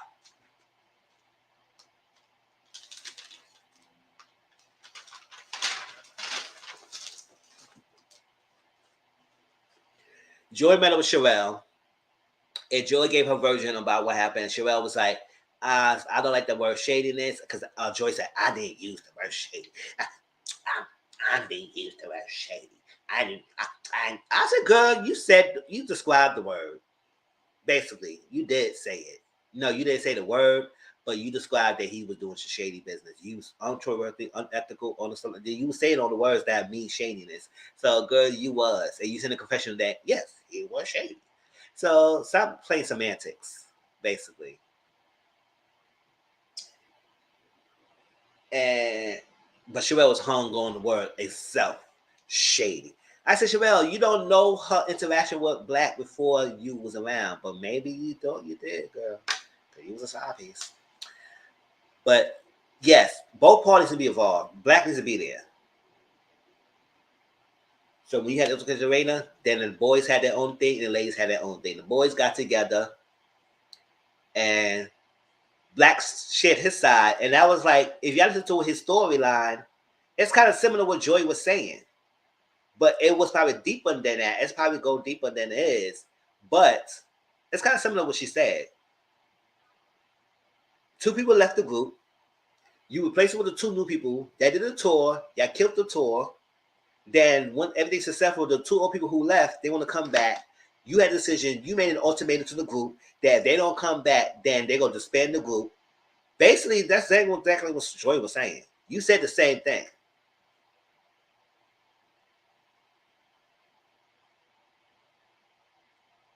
But Black said that, oh, we had to sit down because she probably feeds you raw information. I said, that's her truth. You have your truth, and the truth is in the middle. And somewhere along the line, your storylines is parallel somewhere. Maybe some details probably was different. Your storylines kind of parallel. So obviously, Joy's not really lying so much about how to break up the group. Love you too, Auntie.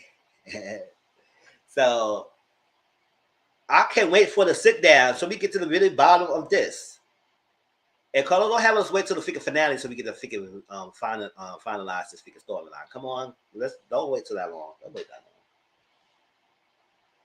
long. Let's see.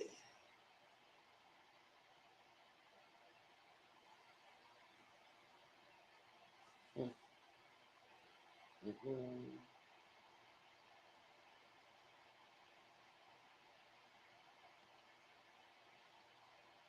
Oh, so Ashley said she's tired of arguing. She tired of the bickering, so she want to have an event. She want to got older ladies to get things out of say that ish to get it all out and get out in the open. And she want to have a sit down with Winter first, back and forth. And the whole conversation with Trinosa is like, listen, I don't like you, you don't like me, and we can be cordial. She said, yeah, it's a career group, we can be cordial. And that's what it is. And she said, you feel like you being more. So Ashley, Winter said, the more people who feel like they be more important is you. And she said, you know what, whatever. I said, Ashley, you know Winter was so right. I feel like, Ashley, you feel like you was the most important person in the cast. And you just thought that everybody loved you so much. I don't. But, not everyone. I know I was exaggerating. But, she had a fan base. But first season, Winter name was trending. Well, most of their names were trending, but Winter the most. And she was the friend of the show. How the hell her name trended the most than everybody else? But oh well. But I actually feel like she's a star in the center. So when she said it, she said, "Oh, whatever." I said, "Girl, she was right." So they came to agreement that she will Winter will agree to come to the event, say that ish event that Ashley's having, so they get to the bottom of it, have open and honest conversations, and that's that. And Elena, Ashley, and Joy talk and basically telling Elena, you stay out of it. Don't need to be in the middle of it. You don't have to say nothing. We can handle this, and that's that.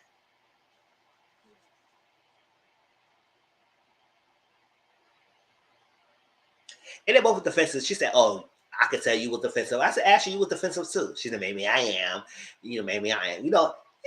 Ashley like to drag her words. She said, I brought you down here so we have a conversation because we don't like each other, but we can be in the same room and be cordial with each other without beefing and everything. Like she dragged her. I didn't realize I said, "Girl."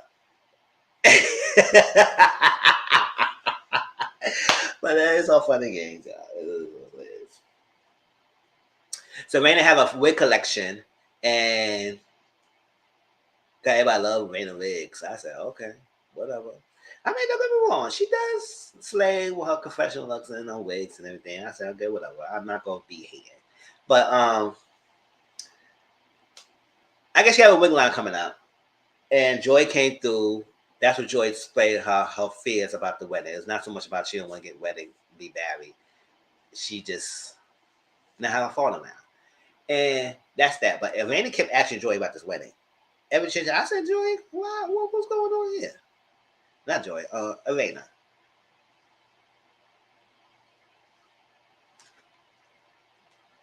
So before the ladies got together for the final scene of the latest episode, she said appointing people was there and took a picture without Sherelle and Winter. I said, oh, the appointing people. Oh, Sherelle and appointing, I could have sworn you was cool with her. Y'all had a long friendship, right? So she not appointing people. I said, okay, whatever. So let's sit there, and they had to be continued. So they started off. So Elena said, "Why Winter here?" And that's how it ended. I said, "Oh my gosh, here we go again. Why Winter here? Why your ass is there?"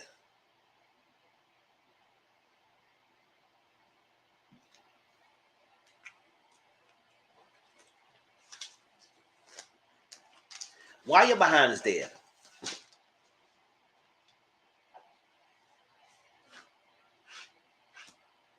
I would Winter don't give him any time of juice. Just don't pay him no damn mind and say like, whatever, girl.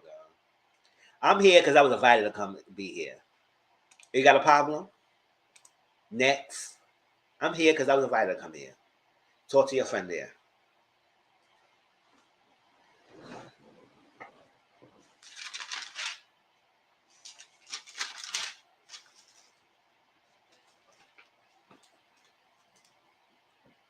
Hey, all right, that was over man with DC. Did I forget anything? I think I mentioned all the key points that happened from start to finish for the last 3 episodes.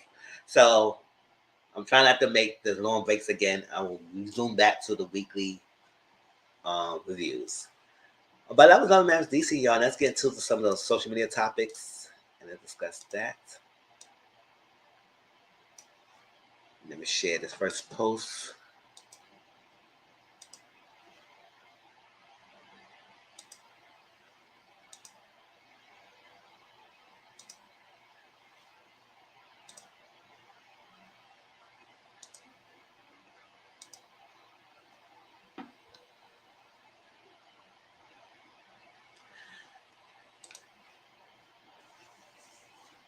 Ooh, what's going on here?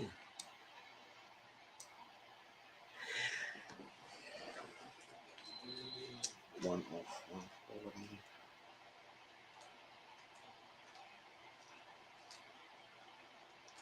140.50. All right, Katie Rose. If y'all don't remember, Katie Rose was in early seasons of Real Housewives of Potomac. And, you know, she was going through a lot of things with the custody battle of children and men and mental health issues. Katie Rose was going through a lot. But after a few years, we see that Katie Rose is bouncing back and get to her better self. And she's working a 9 to 5 right now. And she's happy with it because she's starting back on her feet. But, yes, she want her job back. I have asked Andy Cohen to bring me back. Apologize, gone to show and say sorry. All that stuff, radio silence. I have a lot going on that a lot of people can relate to, and a lot has changed. I'm reliable. If they are still casting and hiring me, I'm here. I am real, for real. And to be honest, I feel like Katie Rose has a storyline that people could share. She could share. She had probably got a really authentic storyline that people could go through and follow through. Whether they showcase or not, that's on the producers. But Katie, you might have to go higher because as though Eddie's a face, he doesn't make the decisions of who's coming back or not. So you might have to go to the people who does the hiring and please your case. But to be honest, I would rather have Katie back, but not to the detrimental of her health if she's going to collapse again. So hopefully she's really capable, which I think she is, to come back and give us what we need. And I also feel like Katie could give these ladies one for her money. Because, you know, the first 2 seasons, whatever, the first season she was on, she could go toe-to-toe with the Green Eye Bandits, the people. So I need more people to be ready to go against them to be on their side. Because I'm tired of all these freaking look side of people who, the Green Eye Bandits, I mean, want to be like, I want to be like, I want to be like, I want to be like, I want to be like, I want to be like. Stop that. That's tired, dumb and tired. Grown adults want to be liked by somebody so damn badly who's miserable with her own damn life. Child. How y'all feel? Y'all want Katie Rose back? Or y'all feel like she should just stay where she's at? Like I said, I'd rather have her than rather see some of these people who's on our show right now. Like Nia, she could go. Not without toxicity. Yeah, that's what I'm saying. If she would come back with this kind of group of people right here, I don't know. Y'all do some shake up if you're gonna bring Katie back. Especially she just got out of help getting herself help. So I said if you're gonna collapse her again, and bring her back to the place that she was before, then I don't think Katie, you should come back.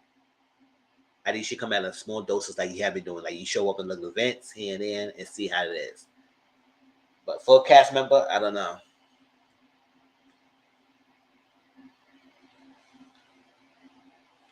No Ashley or Glizzy and bring Katie back.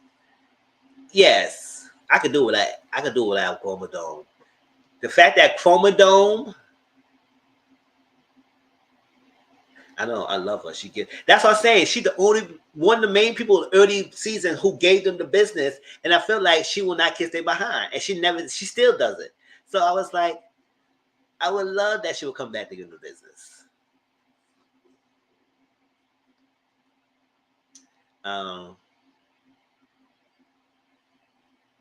Yeah, Chromodome think she had the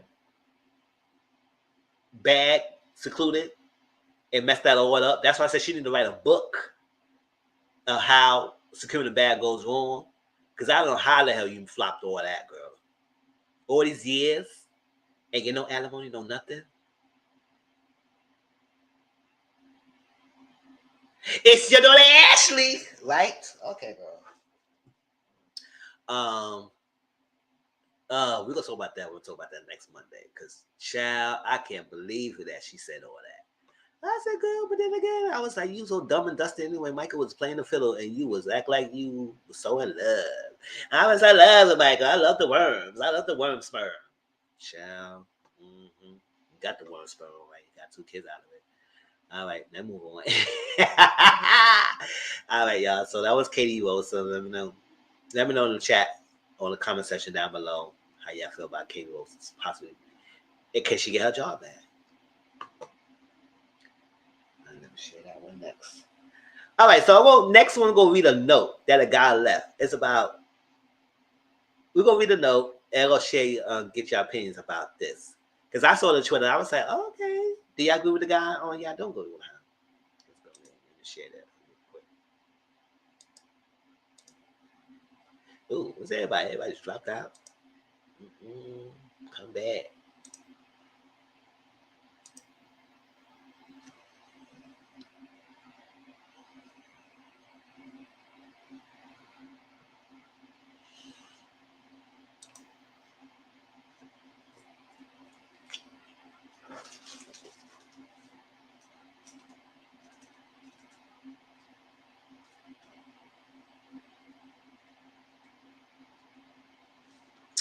All right, so the guy left a note on someone's door because he basically was not responding to the text messages that he was sending to him after they had a good date and everything. And this is one of the reasons why you just started ghosting and not communicating within the time frame. So I'm going to read the note because it's kind of small. Go read the note, and I'm going to read the guy's response who posted this up there, and I will see what y'all say. All right, let's see.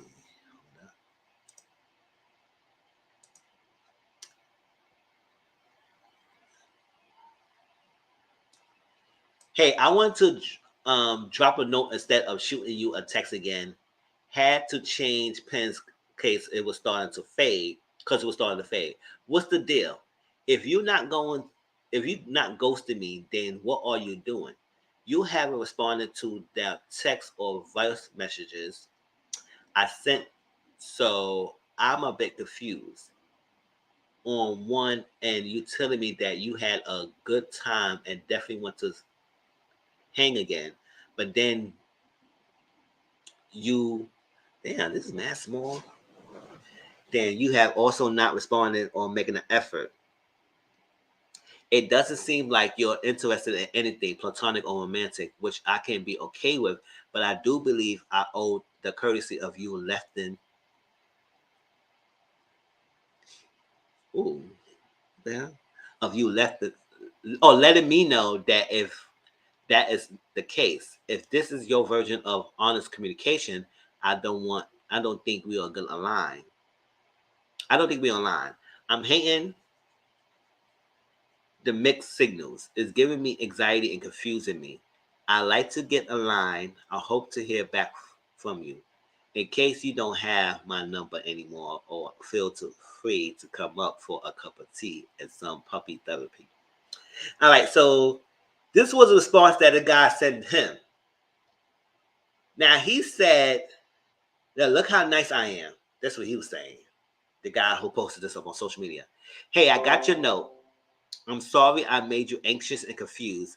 I was being honest about having a good time on a date and wanting a second one. But I think based on your messages and notes, you expect more communication and reassurance that I have the capacity for. I feel overwhelmed. Therefore, I'm going to renege my suggestion for a second date or anything further. Apologies. I wish you well." So the guy who wrote the note said, "My intention wasn't to overwhelm you. Can we chat for a few minutes?" The guy said, "I'd rather not. Someone out there can meet your expectation of communication, but I don't have that to offer you currently, despite enjoying our date. We've known each other for barely one day, and this is a lot. Maybe on a different timeline. Good night." So he said, for context, the one who posted the note up there, "I was very clear that I enjoyed our first date. I even scheduled a second date, but also said I'll be pretty disconnected until then because of work. Sometimes people feel need reassurance despite effective communication. If you're anxious and needy, say that first." I don't feel like the guy was needy or being anxious, but we'll see how y'all feel.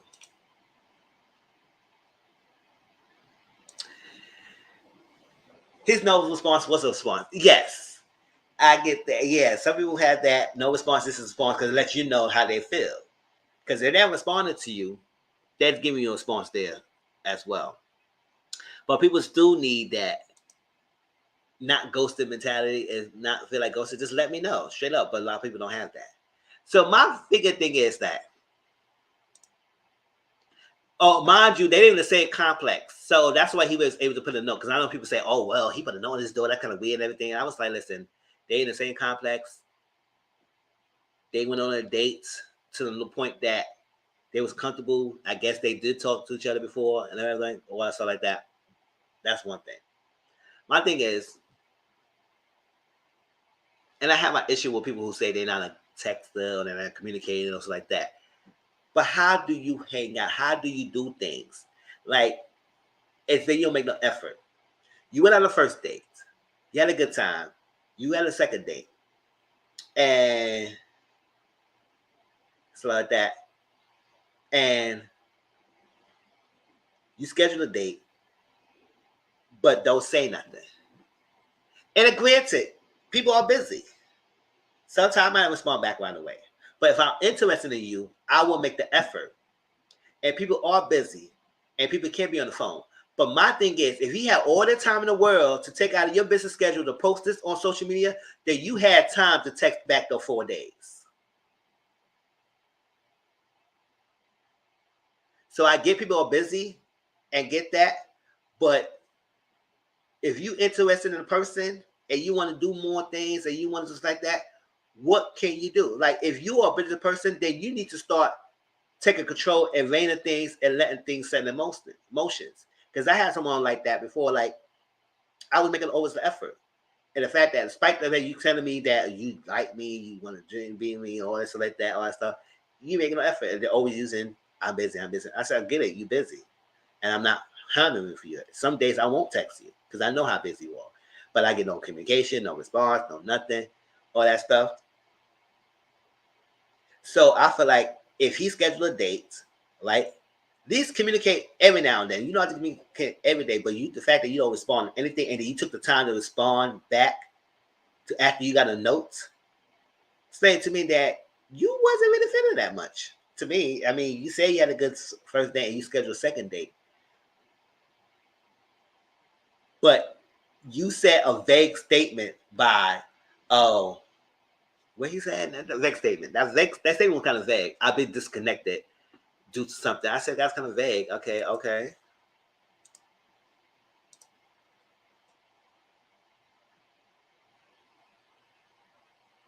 I pretty disconnected until then. You pretty disconnected means you still were all connected. How pretty disconnected you mean? That means you no communication, but you took the time off to put this on social media to blast the person you were talking about. I mean,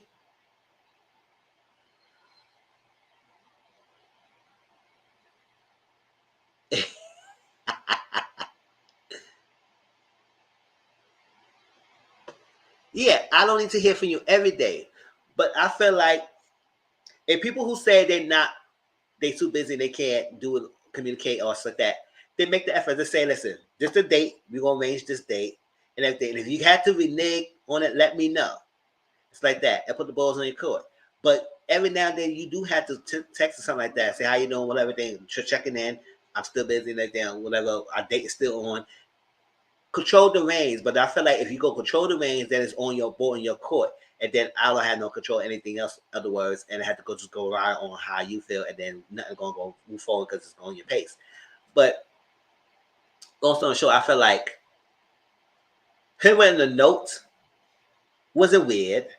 It wasn't bad. He was trying to get to understand what's going on. If you're not responding to text messages, give you a note, and then you took upon yourself and to respond after you got a note because you pretty disconnected from work. I understand that.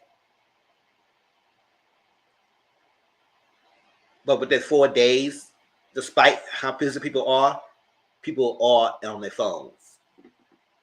And they do look at their messages. So you can't convince me otherwise. You don't look at your messages and you don't respond. And if you don't choose to respond, that means you choose not to respond. Not because you're too busy. Because it only takes 2 seconds to send a text back.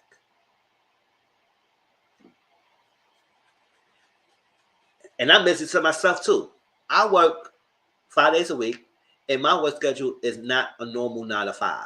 I work 3 to 11:30. That's throughout my day.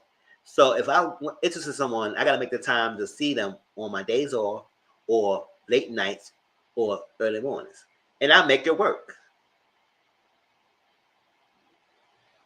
If I'm really interested in you, if I'm not gonna make it work for you. Well, if I want to see further, I will try to make it work. And communication thing, especially if you don't see each other all the time. So I get it. People are busy. I'll make that effort. So the guy who posts up there, what kind of form or how do he want to communicate?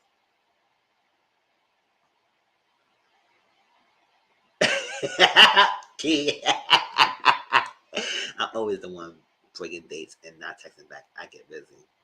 Just tell folks. Exactly. So I have a soft spot for this week. I still been, ooh, hospital. So he was pissed. Right. I don't need to hear from you every day, but it seems like it's been a couple of weeks or so. Exactly. It's the point that I get busy and go missing too, but I will send little blips out, and let people know, hey, I don't forget about you and just crazy right now. Yes, like if you get busy, just like if I said, I can't right now, it's like that. But to go straight flat when I say nothing and then only say something when you got the note and then blasting the note on social media, you have time. So nobody who busy will post that on social media. Get out my face.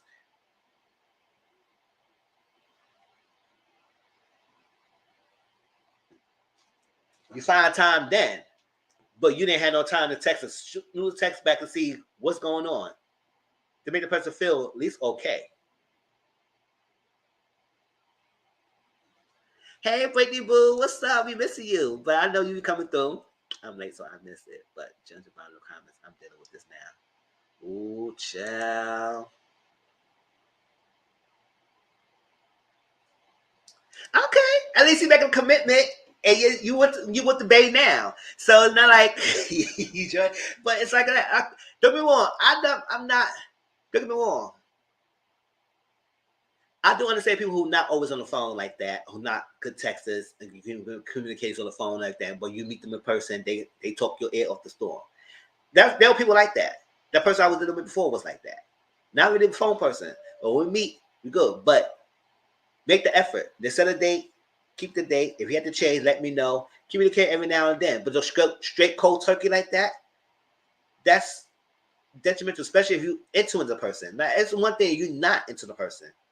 But if you are and you intrigued, you got to keep that line of communication. So the fact that you're doing that now, what happens if you do decide to get together? I don't know why. Your communication is not going to only stop at the communication on the phone. Your communication going to stop. It go be in the freaking will too when you interact with a person. You're going to be times that you don't want to say nothing. You're going to be keeping busy and ignoring the conversation because you don't want to deal with. So it's not just that you're busy. You probably just don't want to communicate.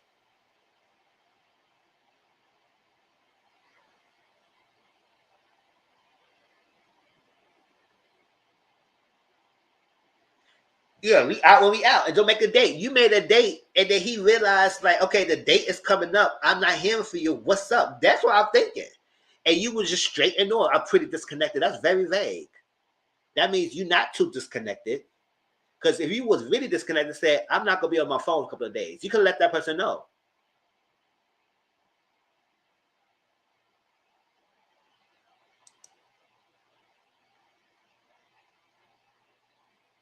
If you're not a phone person, you have to make the effort to see them more often, despite the schedule. If you're not a phone person, I get it. You don't have to be a phone person, but make the effort. Okay, I'm not really on the phone. I don't like the phone like that. They say, bam, we're going to meet out next week. Or by the end of the month, we're meeting out. Something like that. And we keep in touch every now and then. My biggest pet peeve is being ignored. It drives me off the wall. And let's say something, right? I'm terrible. I do one word text. Oh, texting it up. Okay, what's up? It's like that. But Tracy feel like you may not be like that on the phone, but I see like when you meet a person, you talk. And you can tell you talk a lot when we want that thing together. So it's like I feel like you make it up. But I feel like people had a good time. I'm so busy right now, but when I'm out, I'll reach out. So, I had a good time. I'm so busy right now, but when I'm not, I will reach out. I hear that.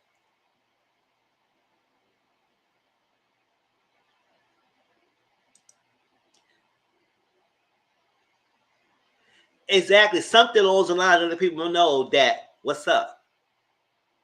Hey, Auntie Momo. I'd rather on one word text. At least something to go back. And some driver was like, at least say more. If you're not a text person, call. If you're not a phone person, arrange to meet up. Do something to make the person interested. But no straight cold turkey, not saying nothing, and just using I'm busy. We all busy. I don't sit here trying to waiting on the phone like, oh, somebody hit me up. My phone mostly dry. And I know why? Because I know this to myself. I say, you know what? It is what it is.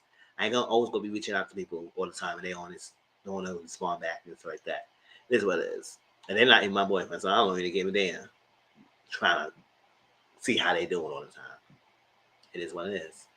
But if somebody else interested in, yeah, make the effort. But when I start realizing you're not making the effort back, I'm gonna start throwing back. And to the point I might delete your number too. I did that a couple times. Child. They text me back and say, I said, who is this? You know what I said, oh, well, I did the number. I don't mess with our numbers. I recognize names. Point, boop. Right?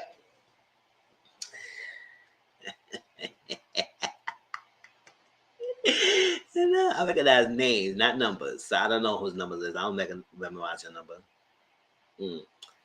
So I feel like this guy want to blast this guy on social media for no apparent reason and thought that people would be on the side. People might be on the side at some point. You know, it's always polarizing. But I feel like you posted on social media, that means you had time. You had time. Child, yeah, now who's this? Yes, who's this? Because every like, you know, and you know you hate when you Can you communicate with a person a couple of times and they stop hitting you up, not responding back. And soon, I don't know what they have, like they had a spider sense. As soon as you delete the number, they hit you up all of a sudden. I said, oh, now you want to hit me up, bitch. Look out of here. The first 2 years was really bad. Looking again, I would go weeks without texting on calling in the beginning because I don't like him, but he was not a priority. I hear that. Let's say the first 2 years was really bad. Ooh. I would go weeks without texting or calling in the beginning. Oh, he would be so mad because we could text for hours. I would disappear for weeks. Oh, so you just go cold turkey like that. Tracy. But you recognize your faults. You realize, you know what? Maybe it was me. But you working on it. But that's Bay now. So you're getting better. And you make a compromises. If you're not a phone person, make other compromises. You say you gave him a key. Hey, listen, you know what? Whatever. Get a key. We can make house dates and stuff like that. And that's what it is. It took a while, but it happened. It works now. Oh, child. All right, what's next? Stop streaming. It's me. I'm the problem. It's me. Yes. First step, take ownership, right? Okay, what's next was the Rihanna halftime performance. We already talked about performance. But, yeah, some people had some issues. What was it?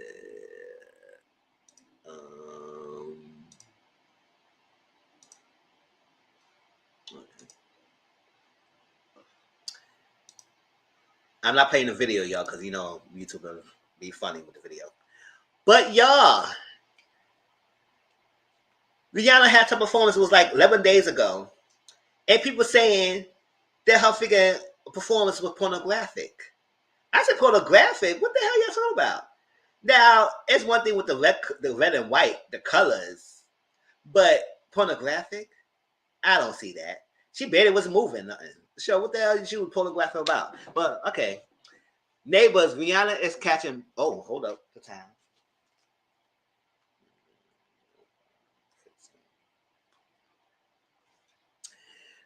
Rihanna is catching major backlash over the Super Bowl performance 11 days after her debut. The federal commissions, not the Federal Communication Commission, the FDCC, oh no. The U.S. agency regulation television received 103 complaints regarding the Super Bowl.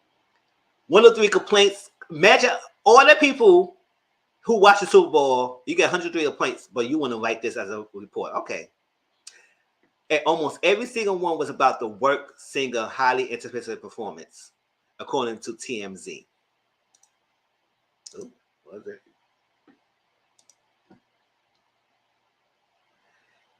This year, the halftime show was so indecent, I had to turn off the TV because of pornographic content, said a Utah resident. Not Utah! Utah? Okay. Another viewer in Florida complained she spread her ass cheeks at the crack. She rubbed her pants with her labia 3 times. A California viewer just couldn't help but compare a pregnant Riri to Sam and Kim Patra unholy performance. I don't care what someone worship, but children shouldn't be exposed to pornography, and as adults, I don't wish to see it. Where has decency gone? How about respect for others and self? Neighbors, will Rihanna do too much for y'all Super Bowl halftime show? What she doing too much, y'all? When I heard people saying her profile was over exalt, I was like, how? That's what I'm saying. What was she was doing? He said, work, and she was doing this. It's like, it was there. She was fully clothed. Yeah, act like she came out with a figure negligee on, with her ass cheeks hanging out, with a baby button. Belly button. You act like she was grinding on some freaking dude on stage. Or her husband. Not her husband, her boyfriend. She act like they act like she had A$AP Rocky laid on the ground, and she got on top of him and humping him all over the freaking place. Now, I don't see if that was something different. But she was just dancing. So what was pornographic about the performance that y'all think that was? She touched Olivia. Now, she only did this. It's dance. So what's up? Her performance was very mild compared to what she could have been doing. So I don't understand what thing y'all was talking about, how pornographic. Y'all, this is everything. And the fact that y'all want to make this as a big thing, as only 103 complaints when there's a million people who watch Super Bowl. It's come to me when it was a million complaints. When I heard people saying it was over, actually, I was like, houseware, how over-sexualized was her performance? They just look for reasons. That's what I'm saying. It was about the womb and sperm. They need to get over it. But we're like, let it be. Y'all, like, oh, my kids watches it. Kids watches what? But yeah, your kids watching some freaking dudes, dick print all over the place, touching it and saying, here. Y'all kids watching that, but you don't say shit, huh? I mean, that's performance with everyone fully clothed. Yeah, everybody was fully clothed. Nothing showing. Not a breast, not a leg. Now, the dancers had their stomach, but it was still clothed. The sperm bone trace. It was super tame. I'm sorry, Sandra had a lady in a cage with whips, and that's okay. But the lady with all clothes. Exactly. They ain't said nothing about that freaking alabaster guy, but they would say something about Rihanna.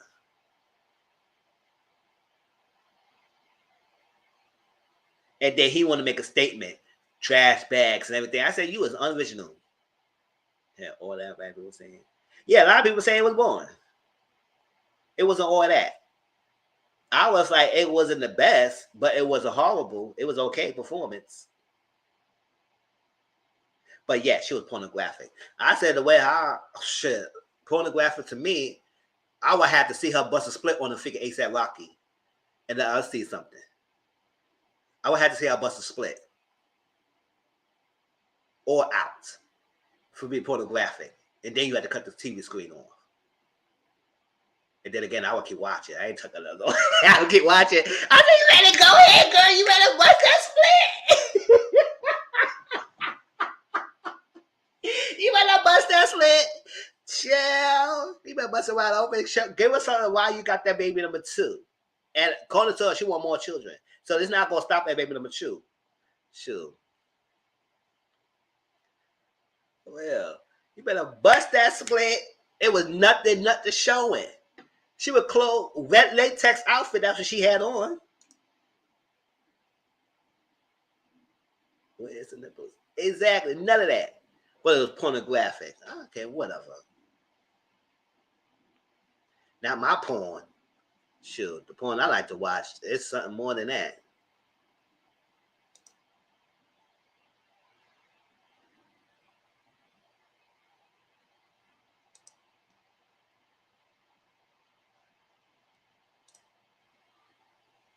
What happened? We were talking about Rihanna. It was a controversy that people saying that her performance was pornographic. And I said, if you want to be pornographic, she should bust a split and ride that D like a cowboy. Literally ride the D. That would be pornographic. They would say, oh no, we can't show this. Click.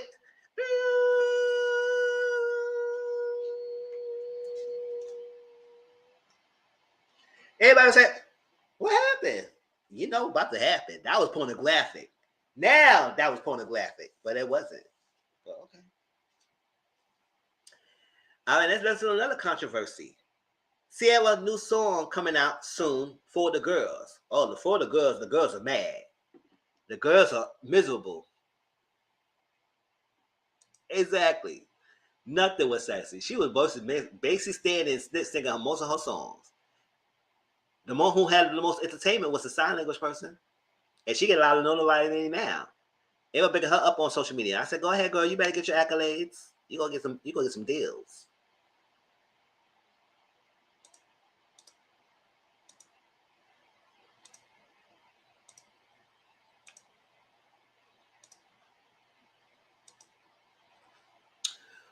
Ciara, girl, what you got the girls going? They very pressed about you, girl. Ciara want to make a freaking anthem album, not anthem album, an anthem song for the girls, and the girls don't want the song. They said, girl, we want your life. I'll say, yeah, missing the point. It's like, since when having independent track songs is an issue? Since when we had that? Girl.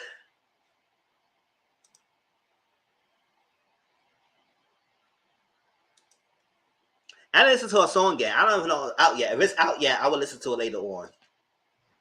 Oh, and I wanted to listen to the Chloe and Chris Brown song before I came in this live, but I didn't listen to it yet because I was gonna give a commentary. But I'll say that till next week. You know what? No, I'll say that next week. I put it on Discord what I felt about the song. I want to listen to it. What to step line of the stop? Everybody get on the floor. Make your body up. You got to get up. You know what to step line. My songs. My favorite Ciara song is Oh. Oh. Like everybody's love.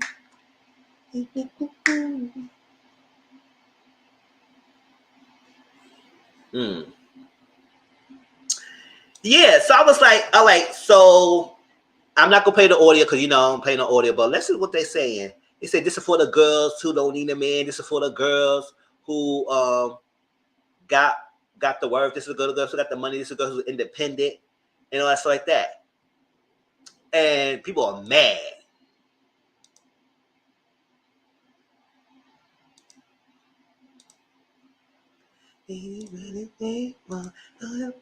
Cause in the Cadillac, white key, Nike, gigs and I don't have it act. He got the brothers looking, he got the fellas looking how it easy, I can see it. And while they say, oh, what for? Shorty and handling everybody. Oh, he smells. And also, these three saying people who criticized her prayer but got married in a castle. So, I mean, exactly. She posted a clip over Instagram. Yeah, it's on Instagram, y'all. So you can listen to it. They better leave him alone. Exactly. They better, for real, leave her alone. Me too, baby. I love Ciara stayed with her dancing song. She for real. And another song I like is Ride It. She like the way I ride it. He like the way. You know why? My boo was on it. And he was on O2. You know what? Look at both of them.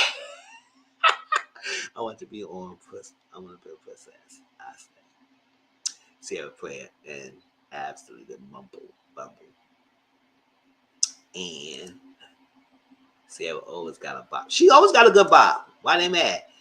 Girl, maybe Ciara being independent is what bog by husband. Exactly. J-Boo, I've been in that CC prayer for a minute now. Exactly. We only a CC prayer.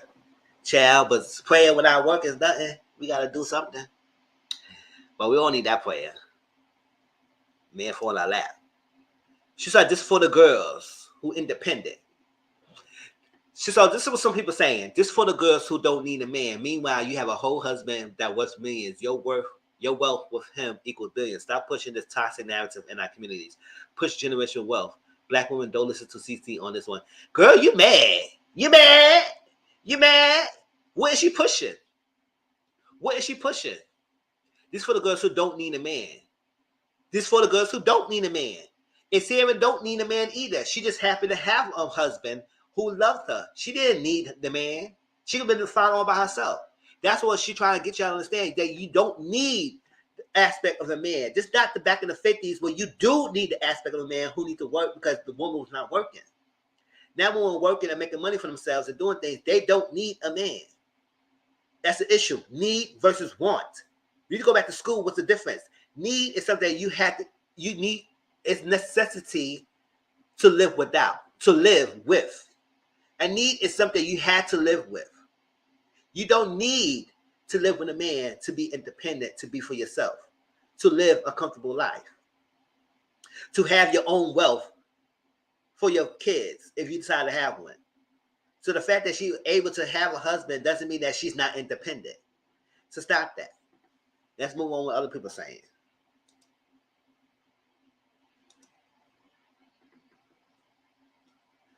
Here goes somebody, Malcolm ex-wife. I don't know why you have these damn figure names or whatever. Oh, black conservative educator. Okay, that explains the why she said all that. Other races are raising their girls to be wives. That's an issue. While the black community is raising black girls to be independent. Why is that issue? Show me the equivalent of white, Alabasters, Hispanic singers singing about being independent. Meanwhile, Ciara has a millionaire husband and 3 kids. And what's the point? What's your point if she has a husband and 3 kids that she can't be independent? Ciara was independent. That's who said that? Tracy. Maybe because her independence was what attracted Russell to be her husband. What attracted Russell to be with Ciara?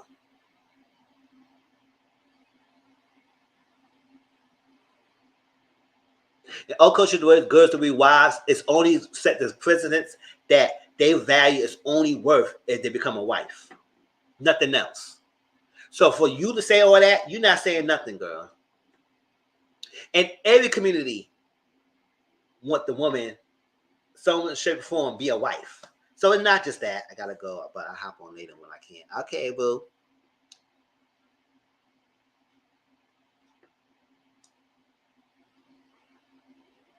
Nobody cared for Beyonce with the song when she sang, sorry, but she has a whole exactly. Who won that mother? Who won the world? Who won that mother?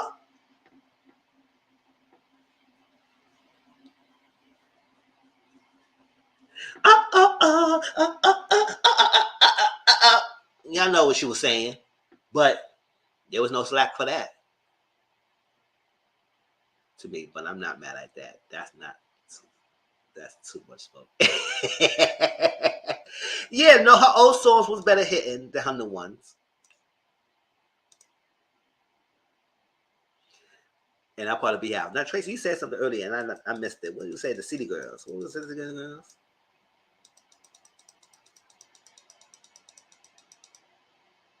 Both of the City Girls in a relationship, but no one has smoked for them. Exactly. And I know they always sing songs about independence and something like that, or straight liberation or something like that. Oop! I love you, Brittany. So everyone should be like Miami, a sugar baby looking for a fool when he has a baby on you. Exactly. Stay messy. I'm messy. I'm messy. Who won the mother? Sure, with a whole cheater husband. She wrote songs for years. I thought I could believe you. May I be alright. One thing you told me. Right. But the way I feel inside, I was. When she sung Resentment, damn, she ball hot out. But yet, she was singing anthem songs for women. But yet, people was mad at Sarah one of them for the girls because she got a husband. Doesn't matter. She can't be independent. So that means once you become married, you're not independent. That's what y'all saying.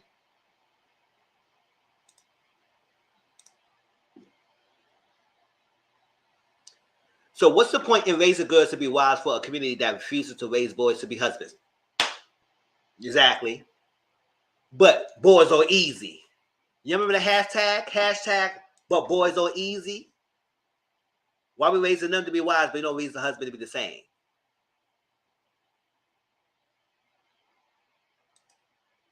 I'd rather set my girls up for survival than failure. No, black women are teaching their daughters to define. Oh, wait, hold on. What's the point in raising girls? Okay, yeah, let me on. I didn't disagree. No, black women are teaching their daughters to define their own happiness and not to depend on the man. We are not training obedient daughters who feel it's their purpose to serve a man. Mm-hmm. All right, the last part, girl. So I rather set my girls for survival they failure. Survive on your own.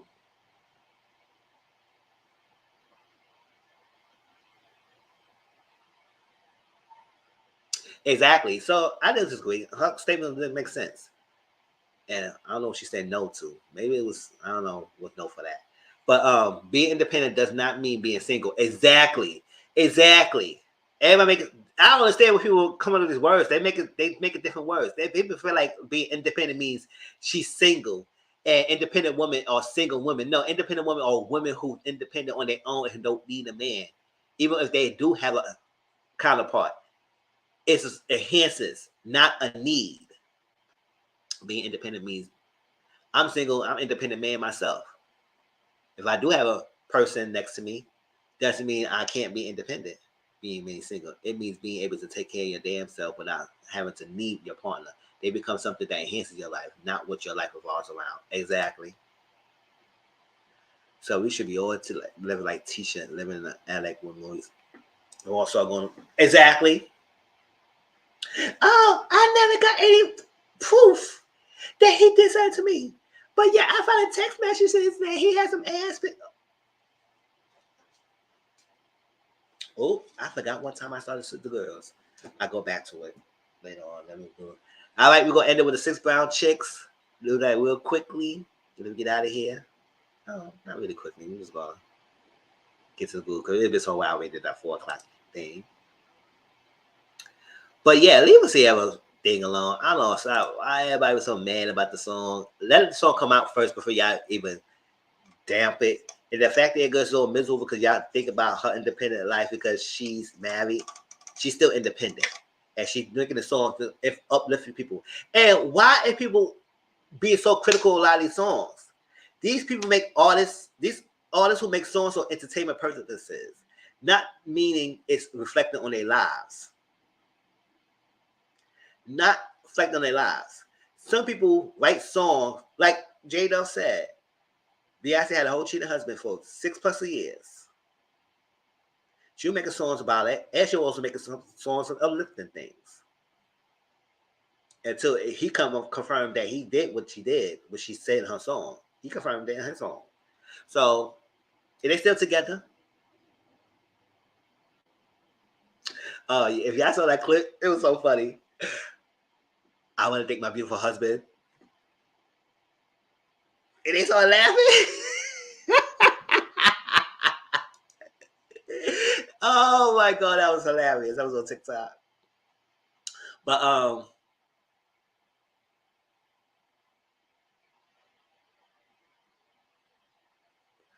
exactly. The brown girls, the girls who try to make it big, they treat them bad. And y'all judge them hard. Hard for no apparent reason. Then y'all secretly want their lives. That's what it is. Secretly want their lives. But yeah, it's an issue that she was singing just for the girls. It doesn't reflect their life. I could be single and sing a married song. I could be single singer and happy and sing a sad song. I can sing an angry song. I can sing whatever song I want. I could be a song that I'm a side piece, and I know I'm not one. So it doesn't mean whatever you are. It's just a hit. They write a song, they sing the song, and that's it. Mary J. Blige said the whole song, I was a lovely secretary, working for every day in the name week. He said your child, and she got no children. So what she was singing from?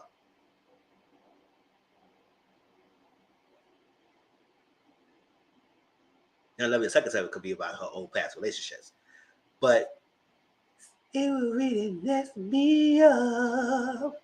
How can you deny your own flesh and blood? Don't get me singing. Don't get me singing, y'all. Still today, she don't want no children. She said it herself. She don't want no children. She don't want to start no children to mess up her life right now. She's good. So y'all would say, oh, well, Mary don't got no child. I don't know why she's singing your child. Okay. And y'all wasn't saying nothing then. So stop being so critical of the song. And just move on for that. All right, sis brown chick.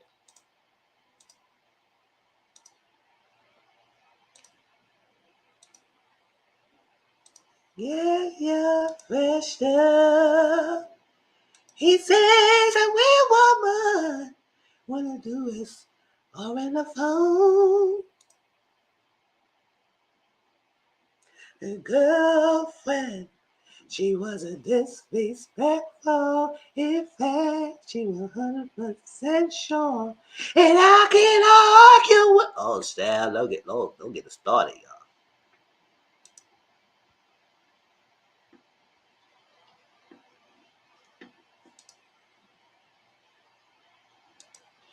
All right, 6 pound chicks. What's going on? Let me see, 228, and then we get out of here. 228, 40. Here we go. Let me order my food while we get it. So he'll be on his way when I finish wrapping up this live.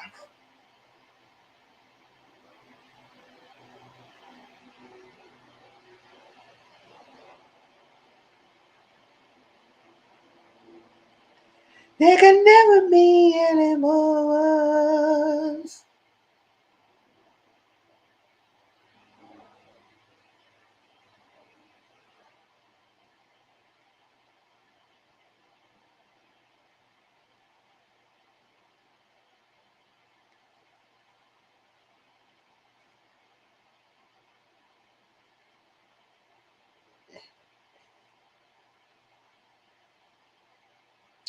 I ain't done super chicks for a long time, so let's go. Let's get this through this, y'all. Tell me your opinions.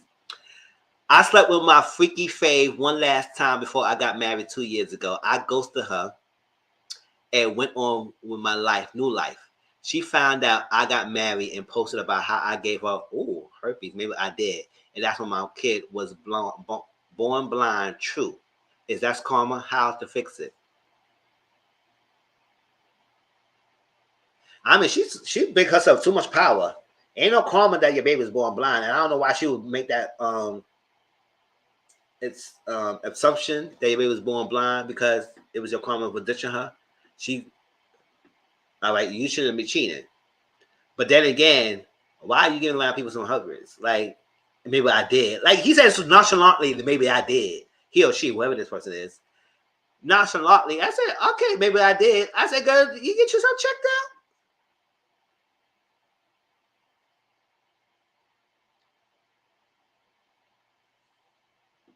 I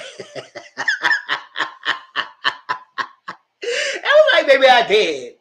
And true, maybe was born blind. That's what I said, not the herps. Like, what the hell? And post about. I said, first of all, you cavalier and posting about on figuring on social media that somebody gave me a herp. I said, girl, that's embarrassing.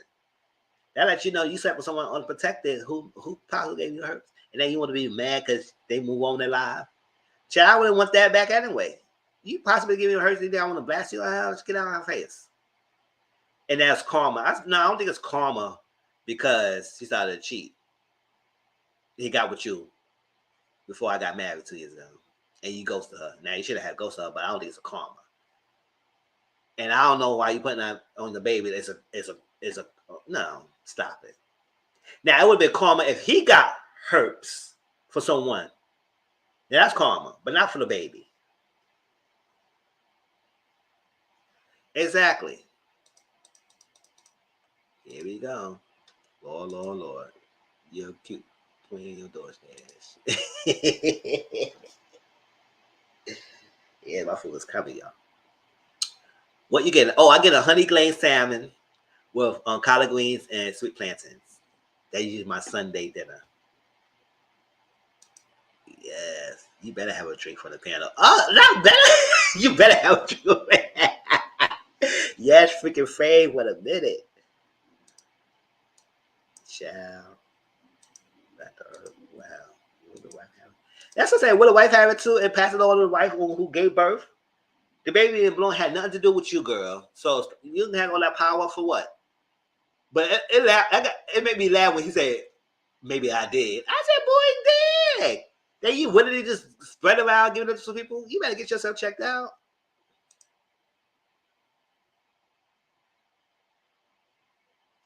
Exactly. I wasn't blasting over again.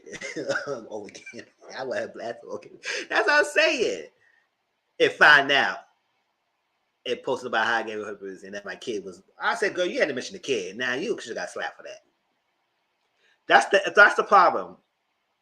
The disease transmission. But other than that, child, how to fix it? Fix what? You can't fix nothing. Get yourself tested and get yourself treated, if it can be treatable. And stop having unprotected sex. And block the girl in all social media platforms and move on about your life. What you gonna do? You can't do nothing. How to fix it? Fix what? You ain't fixing nothing here. All right, next.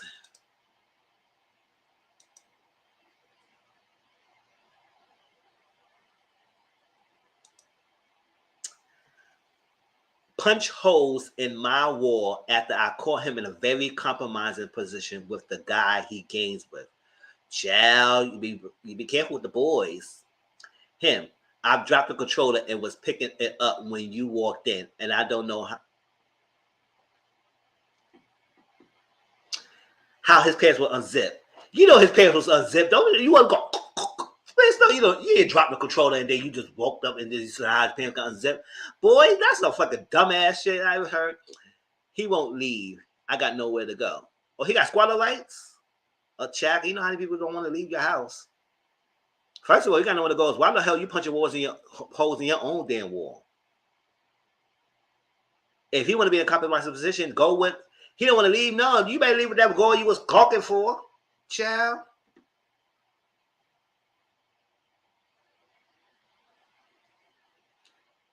Don't them allow this job. I'm going to post and add up. Child, yeah, no, give me one. Knowingly having an STD and you spreading it, knowing that you have it, that is a crime. You should be disclaiming yourself. And then again, the person you're sleeping with, you shouldn't be opening cavalier and having unprotected sex either. But that person should disclose that he has something. So I get it. People will be pissed. I guess she'd be pissed at posting it up there. But the mention of child. Yeah. I dropped the controller and was picking it up when you walked in and I didn't know his pants was unzipped. Boy, you know his pants were unzipped. If y'all playing the figure game together, he didn't just unzip it when you dropped the controller. Y'all was doing something. He won't leave. I got nowhere to go.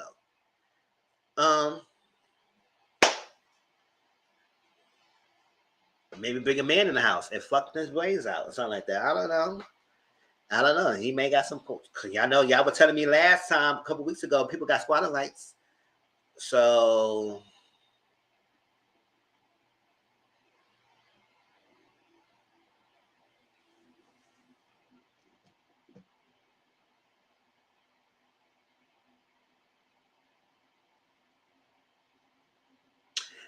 Jada, I don't think she's so much homophobic. I think she just caught her man in a compromise with a new dude that she thought he was supposed to play games with. Child, when you play, listen, the boys who play basketball together, who always around all the time. Now, don't get me wrong. They're friends who know each other, they cool. But when y'all always together all the time, doing sexual things, making all that stuff like that, you got to start on one of the things. Mm-hmm. Exactly. Y'all know how they is with the flip flops and basketball shorts. Also, there's some dog traps. Dog traps. When they start wearing flip flops and basketball shorts, you in trouble. Cause they ready to bang your black out.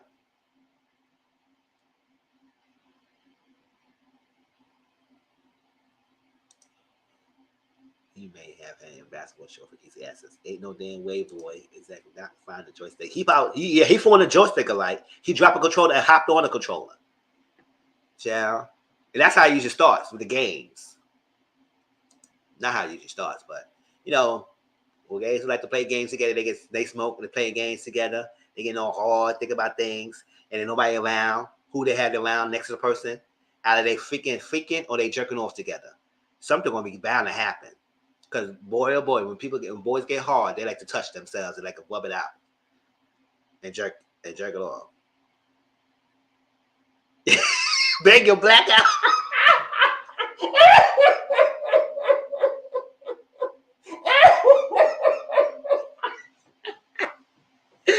Oh shit! I realized this said black their back. Oh, child.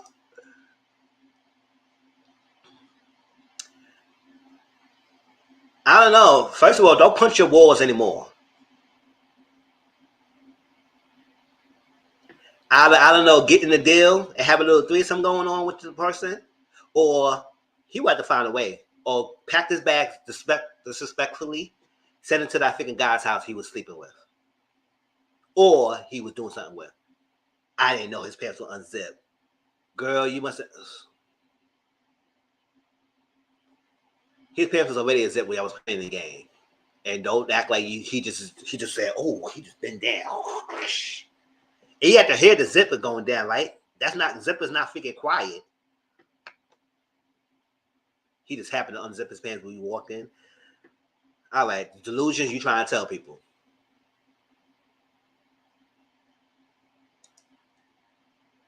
I tell you, I be careful playing sports games all the time and around each other, and they had the easiest asses freaking clothes on. Mm-hmm.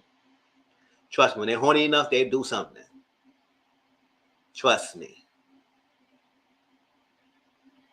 That's why sometimes I feel like most men could be sexual fluid if they allow themselves to be.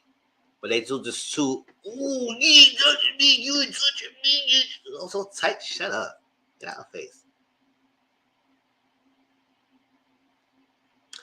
All right.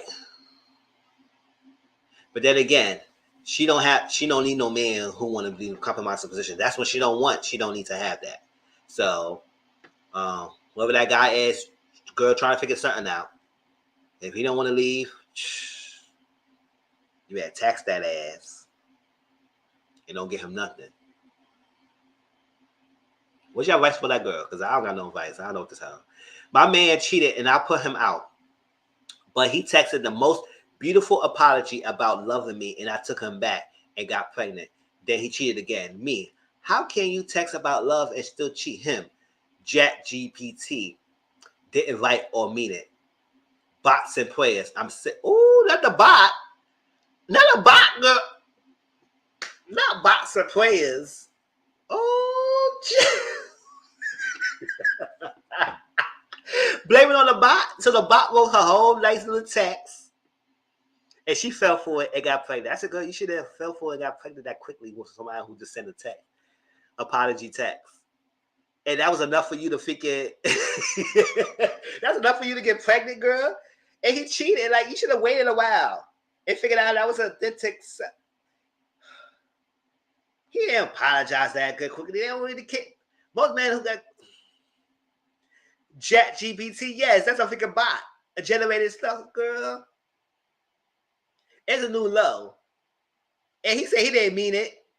He didn't invite or mean the shit. Oh, child.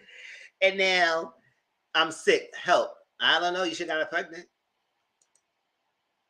And you thought he changed because he sent an apology text? They usually do send text apology trying to get you back. Not because they changed. I never had a chat GPT either. That's how I was trying to figure out what the hell that is. Oh, GPT. GPT. But he said, I didn't mean it. Bots and prayers. It's not bots and prayers. I said bots. Oh, so a computerized got me hooked and got me pregnant. Use a computer to hook me and get pregnant. And now girl, I guess it's prayers. Girl, you might have to pray and move on. Because I don't know what to tell you, girl. You fall for freaking bot messages and you got pregnant by the guy. And he's a cheater. You should have left it a long, long time ago. I said, oh, thank you for the text. Maybe you should have texted back and see if he would have meant to know. I don't know. Cause I don't know. Maybe it generated checks. Whatever it was. But, child, not bots and prayers, girl. Not a bot. That had me dying. And then you put him out. And he take a text. And for you to get pregnant, girl. And how he said, how you send a text back to love is still cheap. Girls 2023, they do that all the time. They do that all the time. Girl, we not. Girl, sing some hymns. Sing some hymns. Sing some hymns. Cause they do that all the time. So I don't know what rock you live under that he could send a text and still cheat.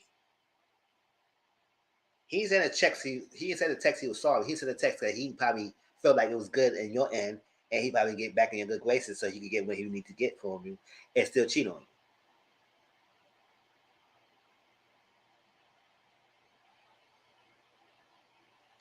All right, let's move on to the next one.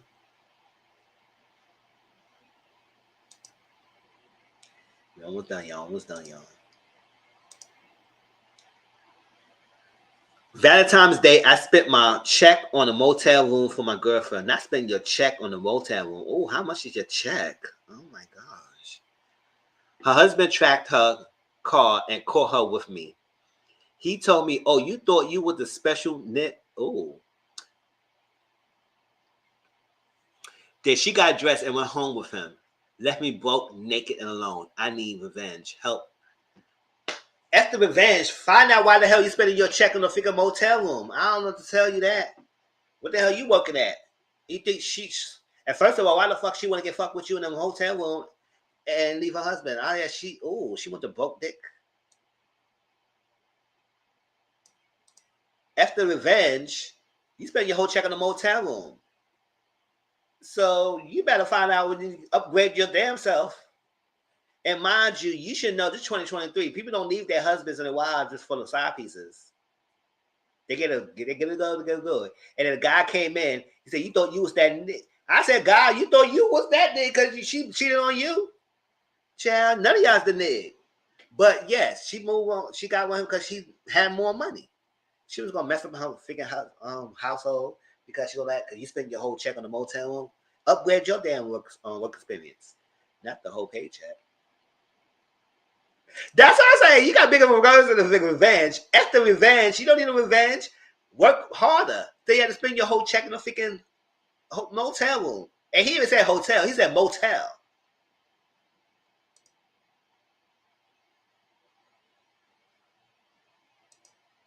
Can't afford a holiday inn. That messed up. But we're right. That is messed up. That's spending your check in Valentine's Day at Motel 8 for one night. For one night. And then she even stayed with you. She left with her husband. Of course, she'll go live with her husband.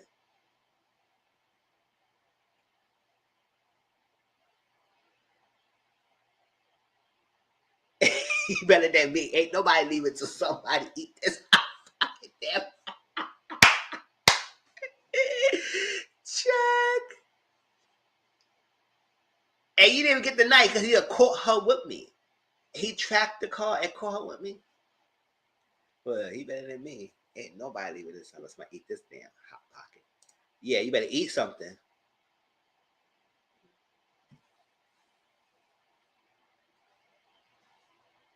Let me broke, naked, and alone.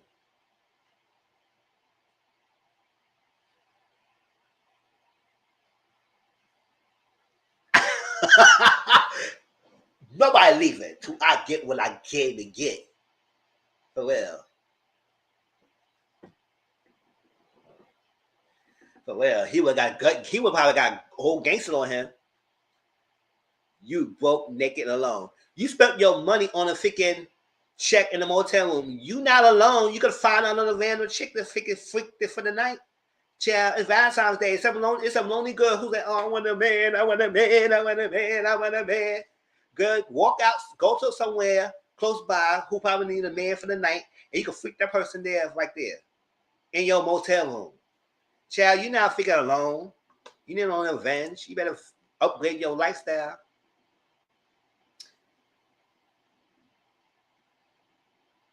You broke. Nobody tell you to spend your check in the motel room.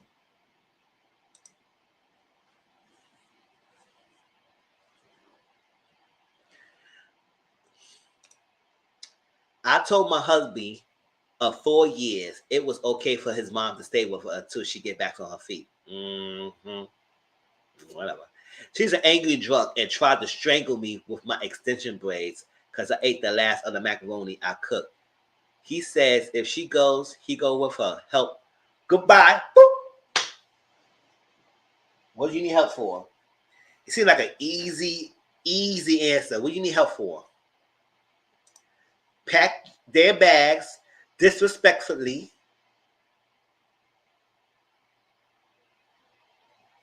And if she try to strangle you with extension braids, then I accidentally poison her. And we both even. We both even. I'm even. And I won't even put no actual poison in her. I will mix her damn drinks. She will get alcohol poison out of me. I accidentally poison her. Here, drink up. Here, drink. Here, drink. Here, drink. Here, drink. Here, drink. Child, she got poison out of me. Child. To hell with you and your mama, Zal. It took me out. It took me out. Everybody can get that F out.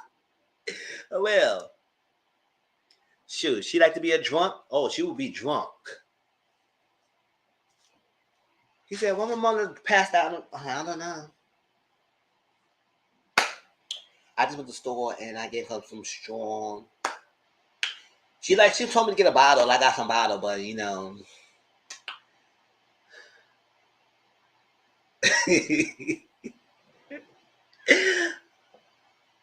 Shoot. She got accidentally poisoned. She tried to strangle me, so accidentally, and tried. It's the same thing.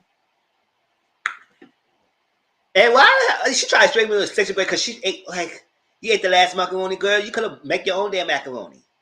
Oh, that for a macaroni, girl. The macaroni must be good. You go strangle somebody for it. How strong are these damn braids? Who braided them? She still got edges. Sound like a quality investment. Exactly. That's what I'm saying. Slowly pour in every drink. And pack those bags disrespectfully. I ain't say respectfully, disrespectfully.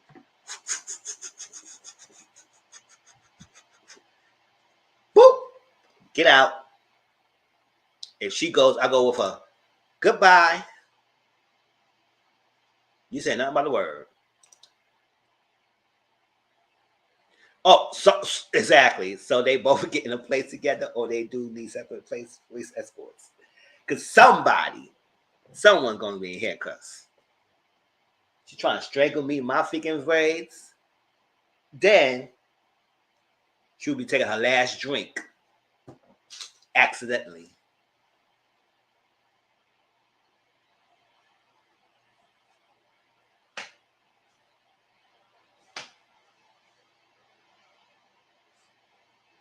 Drink. I'll be saying that every time I see her. Oh, I got you a bottle. Updates, babe. Mm-hmm.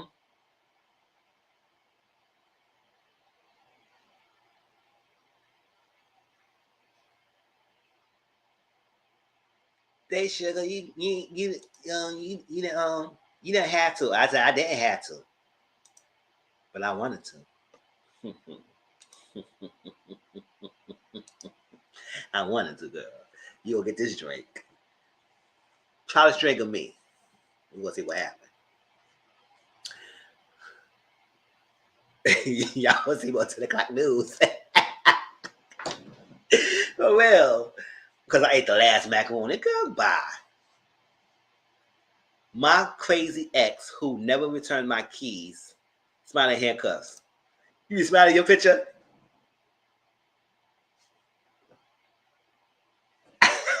They said, why is she smiling? Is she getting arrested? She's trying to strangle me. That's all I got to tell you. My crazy ex who never returned my keys hid in my bedroom closet and attacked me when I brought her friend to the bed. She scared me and I let out a high-pitched scream. Oh, how much was a scare? X posted a scream video and I lost my job as a bouncer and I'm losing my female prospects. Help. First of all, if your ex never returned the key, Your dumb ass never freaking changed the locks. Never changed the locks. That's one thing. So you give her easy access to your house. So you love the craziness. Okay, that's one thing. Point blank. And how the hell this video is make you lose your job?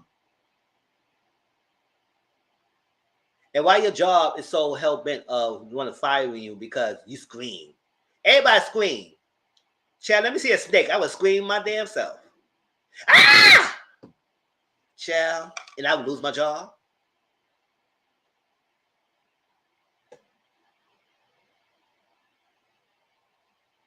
Now I'm not scared. I can see it.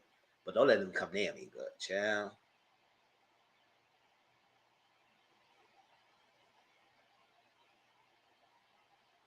As a bouncer. So they feel like you should have been hard and a bouncer can be scared. How they have to lose your job? Like, I understand what was the correlation of losing your job with the bouncer because you let out a scream. Okay. And you lose some female prospects. They move somewhere else to get other female prospects. Because you let out a scream. So will a female think that you can't scream? You gotta be hard all the time? Oh, if you rather you beat her up, then you got prospects. Like, what's the scream have to do with it?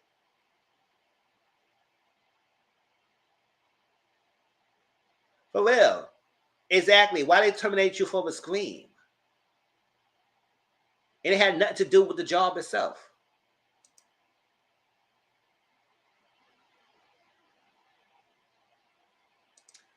I mean, to be honest, they had a key when he moved. He had us together. But yeah, I want to give every girlfriend a key. She had a wife. It's a Chris X. And first of all, you brought the friend in the, it doesn't matter if you brought the friend to the bed. Like, you messed up by bringing her friend to the bed. But the person to scream online and get your job lost, and you lose some female prospects because the female saw you scream. So the guys can't scream? Or you lose female prospects because they saw you being a cheater? I don't know. I don't know. It's cool. That's that toxic masculinity people want. My man got to be hard all the damn time.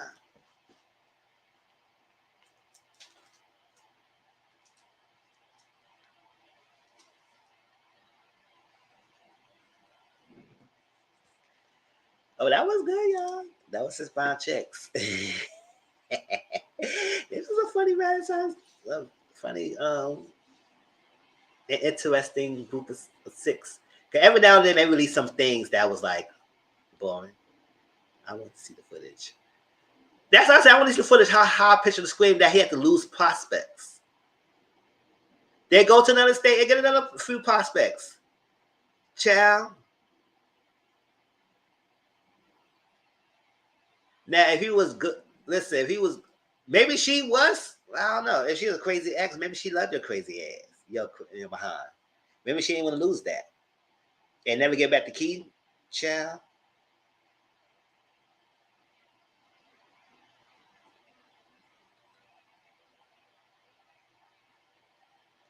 Go somewhere else. You get other female prospects. People will die down and get over it sooner or later. Now, if you're not getting over it, oh well. Yeah, become a passport bro. Yes, go somewhere. Go to another place. Should get some other female prospects. But they're losing the job. I don't understand the correlation. That's messed up. Like Tracy said, complaint for wrongful termination. And change the locks. You should have changed the lock the last time. If she never get back the key, you should have changed the locks.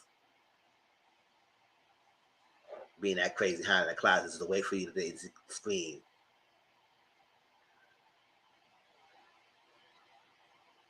If I would have been losing the prospect, I would have been laughing. I said, "Damn, why you scream like that?" Well, hey, whatever. Come on, come down, eat this box. I ain't playing. We ain't losing this thing, child. You ready to lose your job? You got to unemployed dick. I mean, come over, shit. Child. But that was his brown check. That was my live, y'all. So it was good live today. Almost 3 hours, child. So next Sunday we will talk about Love and Marriage DC. Um, what else?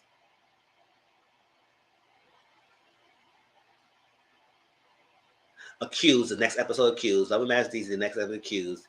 And we're going to catch up on Global Hip Hop. So those three. Definitely I'm going to catch up on Global Hip Hop and then give y'all my feedback on that. And that's it. And then following Monday will be live of Potomac. So follow me next Monday at 8 o'clock. So we're going to talk about all about the Potomac, the reunion, all three parts, the finale, things about the thing, how we feel about this, what stuff was said, the backlash, social media, all the extra stuff, the cash rumors, changes and stuff. And I hate when people do these videos about rumor cast changes when the next season comes, everybody come back. And I'm sick tired of it. If you're gonna do this, let's be legit. Let it make it be true. I hate these freaking rumors talk just to make a video to get clicks and views for all to be true. For it to be untrue, to be false. I said, nah, I want to be true some shape or form. Sure. Like, for example, it's supposed to be Robin and Sharice might be in the chopping block. I said Sharice was a friend of the show, so what is she in the chopping block for? She was nowhere impaired the class, but well, she been off anyway. So, but Robin, Best Billy should be back next season.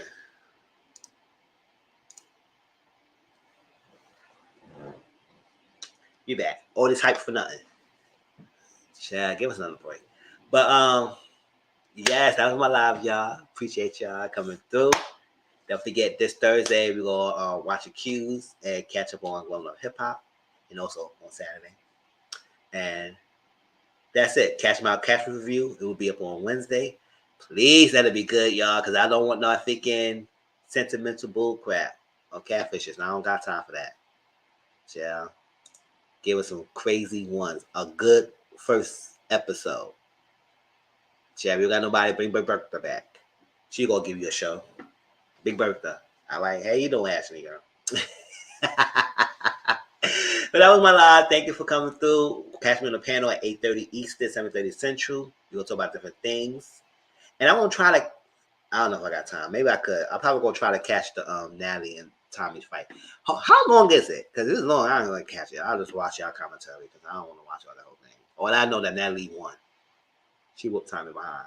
I said, all that time Tommy was popping off and fighting Natalie and you got your behind whipped. Child. I love each one and one of y'all. Appreciate y'all coming through. Share the love. Share this video out. Replay game. Appreciate y'all. Put your comments down below. And please make comments if y'all do replaying. Let me know how y'all feel about things. And I'll talk to you all later.